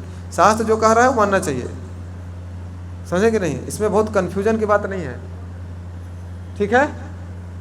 कृष्ण बोल रहे हैं कि मैं भगवान हूँ, शिव बोल रहे हैं कि कृष्ण भगवान है, ब्रह्मा बोल रहे हैं कि कृष्ण भगवान है, इंद्र बोल रहे हैं कि कृष्ण भगवान है, दुर्गा जी बोल रहे हैं कि कृष्ण भगवान है। सब जब बोल रहे हैं कि कृष्ण भगवान है, कंफ्यूज कौन है? कंफ्यूज कौन है? हम हैं कंफ्यूज। क्यों? क्योंकि ना तो हम इंद्र का सुनते हैं, ना तो शिव जी का सुनते हैं, ना तो ब्रह्मा जी का सुनते हैं, ना तो भगवान का सुनते हैं। हम किसका सुनते हैं? हम यूट्यूब का सुनते हैं। यूट्यूब पर बाबा लोग हैं, हम उनका सुनते हैं, हम इन लोग का नहीं सुनते, इसलिए हम कंफ्यूज हैं। समझ आया कि नहीं? वैदिक शास्त्र में पढ़ा दिया, आप मेरी बात क्यों मानोगे मूर्खों की तरह? पढ़ो ना जाके शास्त्र। क्या नहीं? ठीक है प्रभु जी, इतना वैदिक शास्त्र है, कौन पढ़ेगा इतना? 4 वेद है, 18 पुराण, 18 उपपुराण, इतने उपनिषद, कौन इतना समय है? इसीलिए तो भगवान ने दिया कि 700 श्लोक तो पढ़ लो। कितना? भगवद गीता में 700 श्लोक है, रोज एक श्लोक भी पढ़ोगे तो 2 साल में खत्म हो जाएगा। उतना तो कम से कम पढ़ लो मूर्ख आदमी, अपने लिए उतना काम कर लो, बाकी तो पूरा दुनिया के लिए कर ही रहा है। अपने लिए इतना काम कर लो। कितना? रोज एक श्लोक, 700 श्लोक नहीं, रोज बस। पूछना है? पूछना है कुछ? हरे कृष्णा। भगवान देख लिए आपको। हरे कृष्णा। समझ आ गए क्या? मैं प्रभु अपने लिए इतना तो कर ही सकते हैं, एक श्लोक तो पढ़ ही लेना चाहिए, ठीक है ना? क्या होगा एक श्लोक पढ़ने से? क्यों पढ़ना चाहिए एक श्लोक? कौन बताएंगे? हाँ, क्यों जानना चाहते हैं भगवान के बारे में? अगला पॉइंट बोलिए। भगवान के बारे में जान सके, लेकिन क्यों जानना चाहते हैं? क्या बोले? हम भगवान के अंश हैं, इसलिए हमको जानना चाहिए कि हमारे मालिक कौन है। बहुत अच्छा। और कहा अब जन्म ले लिया, बाप के बारे में पता नहीं तो पूछेंगे ना जी? नहीं पूछेंगे। कुछ ऐसे भी मूर्ख होते हैं, नाम ना पूछेंगे कि पूछेंगे तब कह देंगे कि ये सब पाप होता है। अब दारू पीने के लिए बंद करना पड़ेगा, इसलिए हम नहीं मानते भगवान को। ना भगवान को मानेंगे ना दारू पीने के लिए बंद करना पड़ेगा। जय श्री राधा माधव भगवान की। इसलिए भी लोग नहीं पूछते कि पाप करने से पाप करना छोड़ देना पड़ेगा। डरते हैं लोग, नहीं कि भगवान को मानेंगे तो फिर पाप छोड़ना पड़ जाएगा। ओके, हरे कृष्णा। समझ में आ गया आप लोग को? हाँ, प्रश्न है। पहले समझ गए भगवद गीता क्यों पढ़ना है? भगवद गीता इसलिए पढ़ना है, बहुत ज्ञान लेने के लिए पढ़ना है जी, कि ज्ञानी बाबा हमको नहीं बनना है, हमको भगवान से प्रेम करने के लिए पढ़ना है। किस लिए पढ़ना है? तो जब किसी से हम प्रेम करना चाहते हैं तो पहले तो हमको जानना पड़ेगा ना उस व्यक्ति के बारे में। क्या नहीं? इसका उदाहरण देते हैं शास्त्रों में कि मान लो कोई लड़का है, कोई लड़की को देखा, बड़ा उसको पसंद आ गई, बड़ा अच्छी है, तो क्या करता है फिर? हैं? आप लोग नहीं जानते क्या करता है? हाँ, उसको जानने दे, उसको पीछे जाएगा, दिन भर उसको गेट पर है, कहाँ आती है, कहाँ जाती है, पापा क्या करते हैं इसके, उसको दोस्त को पकड़ेगा, ये उसका दोस्त है, उसको पूछेगा उसको क्या खाने में पसंद है जी? अच्छा ही पसंद है। अच्छा, और कुछ पसंद है? इसको घूमना बड़ा पसंद है ना? अच्छा अच्छा। गिफ्ट क्या लेती है? फूल इसको बहुत पसंद है। अच्छा अच्छा अच्छा, ओके ओके ओके, सब जानकारी ले लेता हूँ। कब उसका डेट ऑफ बर्थ है, डेट ऑफ बर्थ पर एकदम है बिना नाम लिखा हुआ उसको गुलदस्ता भेजेगा, मिठाई भेजेगा। देखें क्यों? सारा जानकारी। सोचिए एक लड़की को आकर्षित करने के लिए एक लड़का कितना मेहनत करता है। आप लोग तो सिनेमा देखते हैं, सब सिनेमा में यही तो दिखाया जाता है, और फिर भी हम सिनेमा देख के मौका आदमी नहीं सीख पाते, उल्टा पल्टा चीज़ सीख लेते हैं, काम का चीज़ नहीं सीखते। हमको भी सीखना चाहिए क्या कि भगवान से प्रेम करना है तो भगवान के बारे में जानकारी लेनी पड़ेगी। भगवान को क्या पसंद है? लोग पूछते हैं लहसुन प्याज खाना चाहिए कि नहीं खाना चाहिए? पूजा पूछे लहसुन प्याज क्यों नहीं खाते हैं? तो कुछ बोलेगा, कोई कुछ बोलेगा। अरे सिंपल सा बात है, भगवान मना कर रहे हैं कि तामसिक भोजन। गीता बोले गीता में कहाँ लिखल है? लिखल है कि तामसिक भोजन नहीं खाना चाहिए, और तामसिक भोजन है। तामसिक भोजन करेंगे तो भगवान के जो प्रति आपका जो मन है नहीं लगेगा, है नहीं? तो भगवान गीता में तो बोल ही रहे हैं। तो इसीलिए क्योंकि भगवान को अच्छा नहीं लगता। क्या समझे? अब जुआ क्यों नहीं खेलते? क्योंकि भगवान को अच्छा नहीं लगता। अब मांस क्यों नहीं खाते? उसे तो बड़ा प्रोटीन मिलता है, भगवान को अच्छा नहीं लगता। समझा गया? कोई भी काम इसलिए करना चाहिए। सारे वैदिक शास्त्रों का एकमात्र उद्देश्य यह है क्या? Always remember Krishna, never forget Krishna. हमेशा कृष्ण को याद रखिए और कभी कृष्ण को मत भूलिए। तो कैसे याद आएंगे कृष्ण? गीता पढ़िएगा तब नहीं याद आएंगे। गीता पढ़ेंगे तो आपको याद आएंगे, मैं बता रहा हूँ, गारंटी याद आएंगे। आप कुछ भी देखोगे ना तो आपको श्लोक याद आएगा। कोई देख रहा उत्पात मचा रहा है तो कोई श्लोक आप बोले लगिएगा, अरे गीता में भगवान बोले हैं देखो। हाँ, कोई अच्छा काम कर रहा है आपको श्लोक याद आएगा, ओ देखो कितना अच्छा, तो भगवान इसके बारे में भगवान ने गीता में बोला है। पढ़ेंगे तब तो आएगा यह श्लोक, है कि नहीं? कहा आपको यहाँ बुराई कर, ये सब बहुत बदमाश है, तब श्लोक बोलिएगा। विद्या विनय संपन्ने, बोले कि भगवान बोले हैं कि जो विद्या से संपन्न ब्राह्मण होता है वो सबको समान दृष्टि से देखता है। आपको बुराई नहीं करना चाहिए, आपको समान दृष्टि से देखना चाहिए। सब हमारे गीता में बोल रखे हैं भगवान। तो इसलिए क्या होना चाहिए? फिर भगवान ही याद आएंगे आपको, ना चाहते हुए भी भगवान ही याद आएंगे। क्या करेंगे? तो जब शास्त्र पढ़ते हैं और शास्त्र पढ़ेंगे ना, बड़ी नींद आएगा। एक श्लोक पढ़ेंगे बड़ा लगेगा बाप रे बाप, दुनिया में अभी आप सो के आए हैं 8 घंटा, पूरा एकदम नहा धोआ के खा पी के एकदम अच्छे से बैठे हैं, और जैसे ही गीता खोलेंगे दुनिया का जितना कार्य है, या आपने सोचा जैसे कि चलते हैं गीता पढ़ने, दुनिया का सारा काम याद आएगा, सारा काम। अरे उसको थोड़ा फ़ोन कर लो ना थोड़ा सा, और जहाँ फ़ोन करने गए तो थोड़ा सा रील भी चला लो, व्हाट्सएप चेक कर लो, फिर तो भूल ही जाएंगे आपकी काहेला हम आयल थे। समझे कि नहीं? सारा काम याद आ जाता है, समझे? भुलाल भुलाल भटकाल जितना काम है याद आएगा, लेकिन हमको दृढ़ प्रतिज्ञ होना चाहिए। इसलिए भगवान भगवता में बोल रहे हैं एके है कुरुनंदना, हे कुरुनंदन, जो व्यक्ति मेरे भक्ति में लगे हुए हैं। कितना नंबर श्लोक है? 41, दूसरा अध्याय। क्या है, क्या है श्लोक? 41 श्लोक निकालिए, क्या है श्लोक?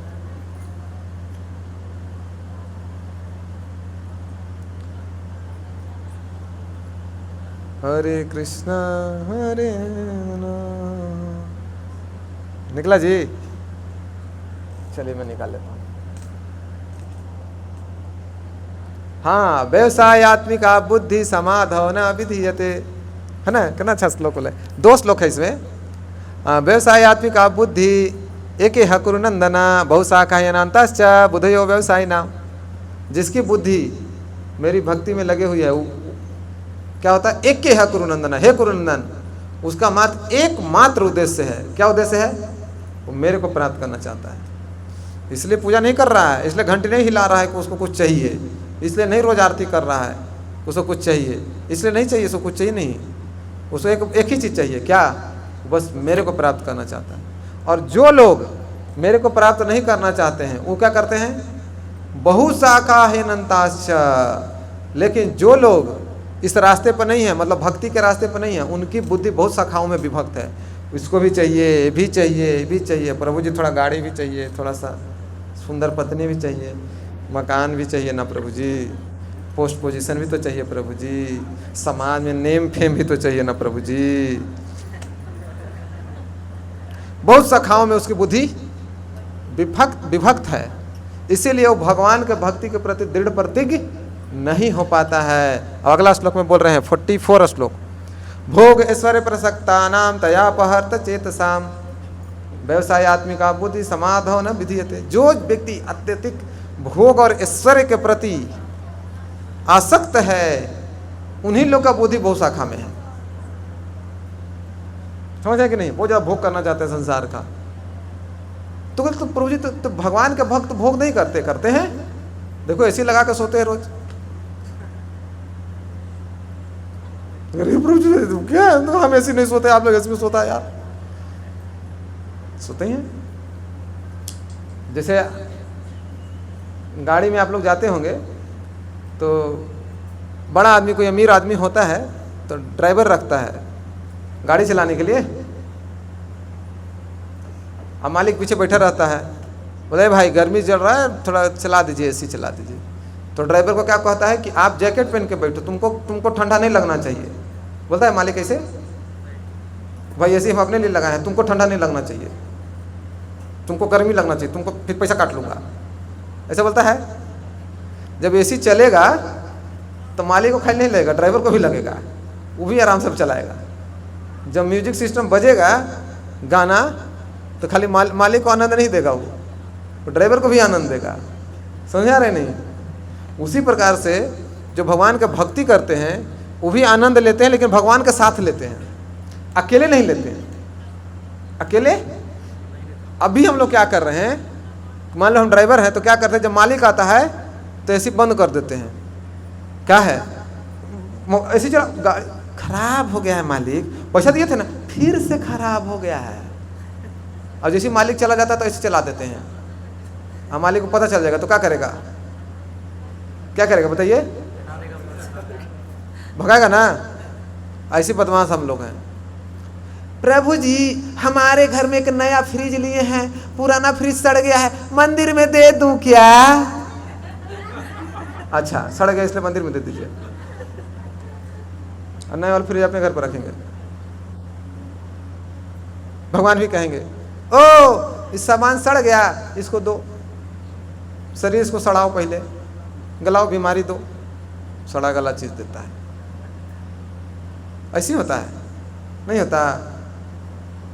बाजार में जाएंगे तो बोले प्रभु मंदिर के लिए भगवान के, पहले जाता था मैं शुरू कपड़ा ले लें, तो दुकान में गए, बोले कि भगवान के लिए कपड़ा दिखाइए, 3rd क्लास।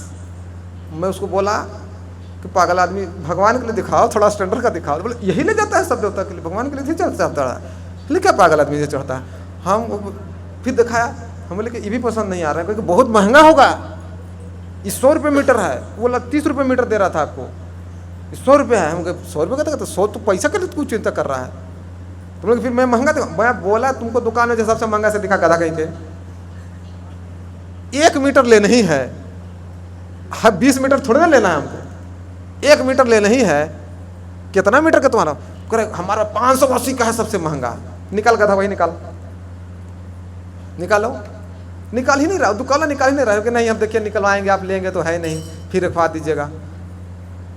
फिर उसको मालिक पर जाना पड़ा। एक कैसा आदमी रखा यार, कपड़ा मांग रहा दिखाई नहीं रही, तो मालिक बोला, फिर वो निकाल के दिखाया। ये मेंटेलिटी है लोगों का, समझे कि नहीं। फिर मैं जब भी ले जाता तो वही ले जाता सबसे बेस्ट। अब तो मैं जाता हूँ तो मैं बोलता ही नहीं हूँ लोगों को कि जैसे बोलूँगा मंदिर के लेना 3rd क्लास का देगा, इसलिए मैं बोलता हूँ 1st क्लास का चाहिए सामान, कोई कंप्रोमाइज। तो घर के लिए चाहिए, मंदिर के लिए चाहिए, खाने का घी, पूजा का घी, पूजा का घी 250 रुपये किलो, खाने का घी 1000 रुपये किलो। वाह नहीं तो क्या ही भगवान मिलेंगे, क्या ही भगवान प्रकट होंगे जी। इसलिए भगवान प्रकट होते हैं। भगवान बोले गीता में चीज को भी कि जो उनको भगवान में विश्वास नहीं है उनके सामने 2 रूप में भगवान प्रकट होते हैं, मौत के रूप में और बीमारी के रूप में, कष्ट के रूप में प्रकट होंगे। फिर देखिए कष्ट होगा, डॉक्टर साहब बोलेंगे अब दवा नहीं काम आ रहा है, अब दुआ काम आएगा, फिर ही मंदिर से वो मंदिर दौड़ेगा व्यक्ति। होता है कि नहीं? तो उस रूप में क्यों देखना चाहते हैं भगवान को? अगर देखना चाहते हैं भगवान दिखाएंगे नहीं। ओके, हरि बोल। इसलिए भगवान का अच्छा वाला रूप देखना पसंद कीजिए। इतने सुंदर हैं भगवान, नहीं हैं? इसला रूप देखिए, भजन कीजिए, नाचिए गाइए और भगवान के साथ आराम लीजिए। अकेले मत आनंद लो, अकेले मत लीजिए, समझे कि नहीं। जैसे बहुत बार भक्त लोग हमसे पूछते हैं, प्रभु जी आज मेरा बर्थडे था, कुछ हम सोच रहे थे भक्तों को खिलाते, हमें आज मत खिलाइए, रविवार को खिलाइए। रविवार को सारे भक्त आते हैं, प्रभु जी कितना खर्च आएगा? हम कहे प्रभु जी आ जाएगा, मान लीजिए 5000 आएगा। बोलता हूँ उसको उतना नहीं है, हमके जितना है उतना दे दीजिए, एक ही आइटम खिला देंगे।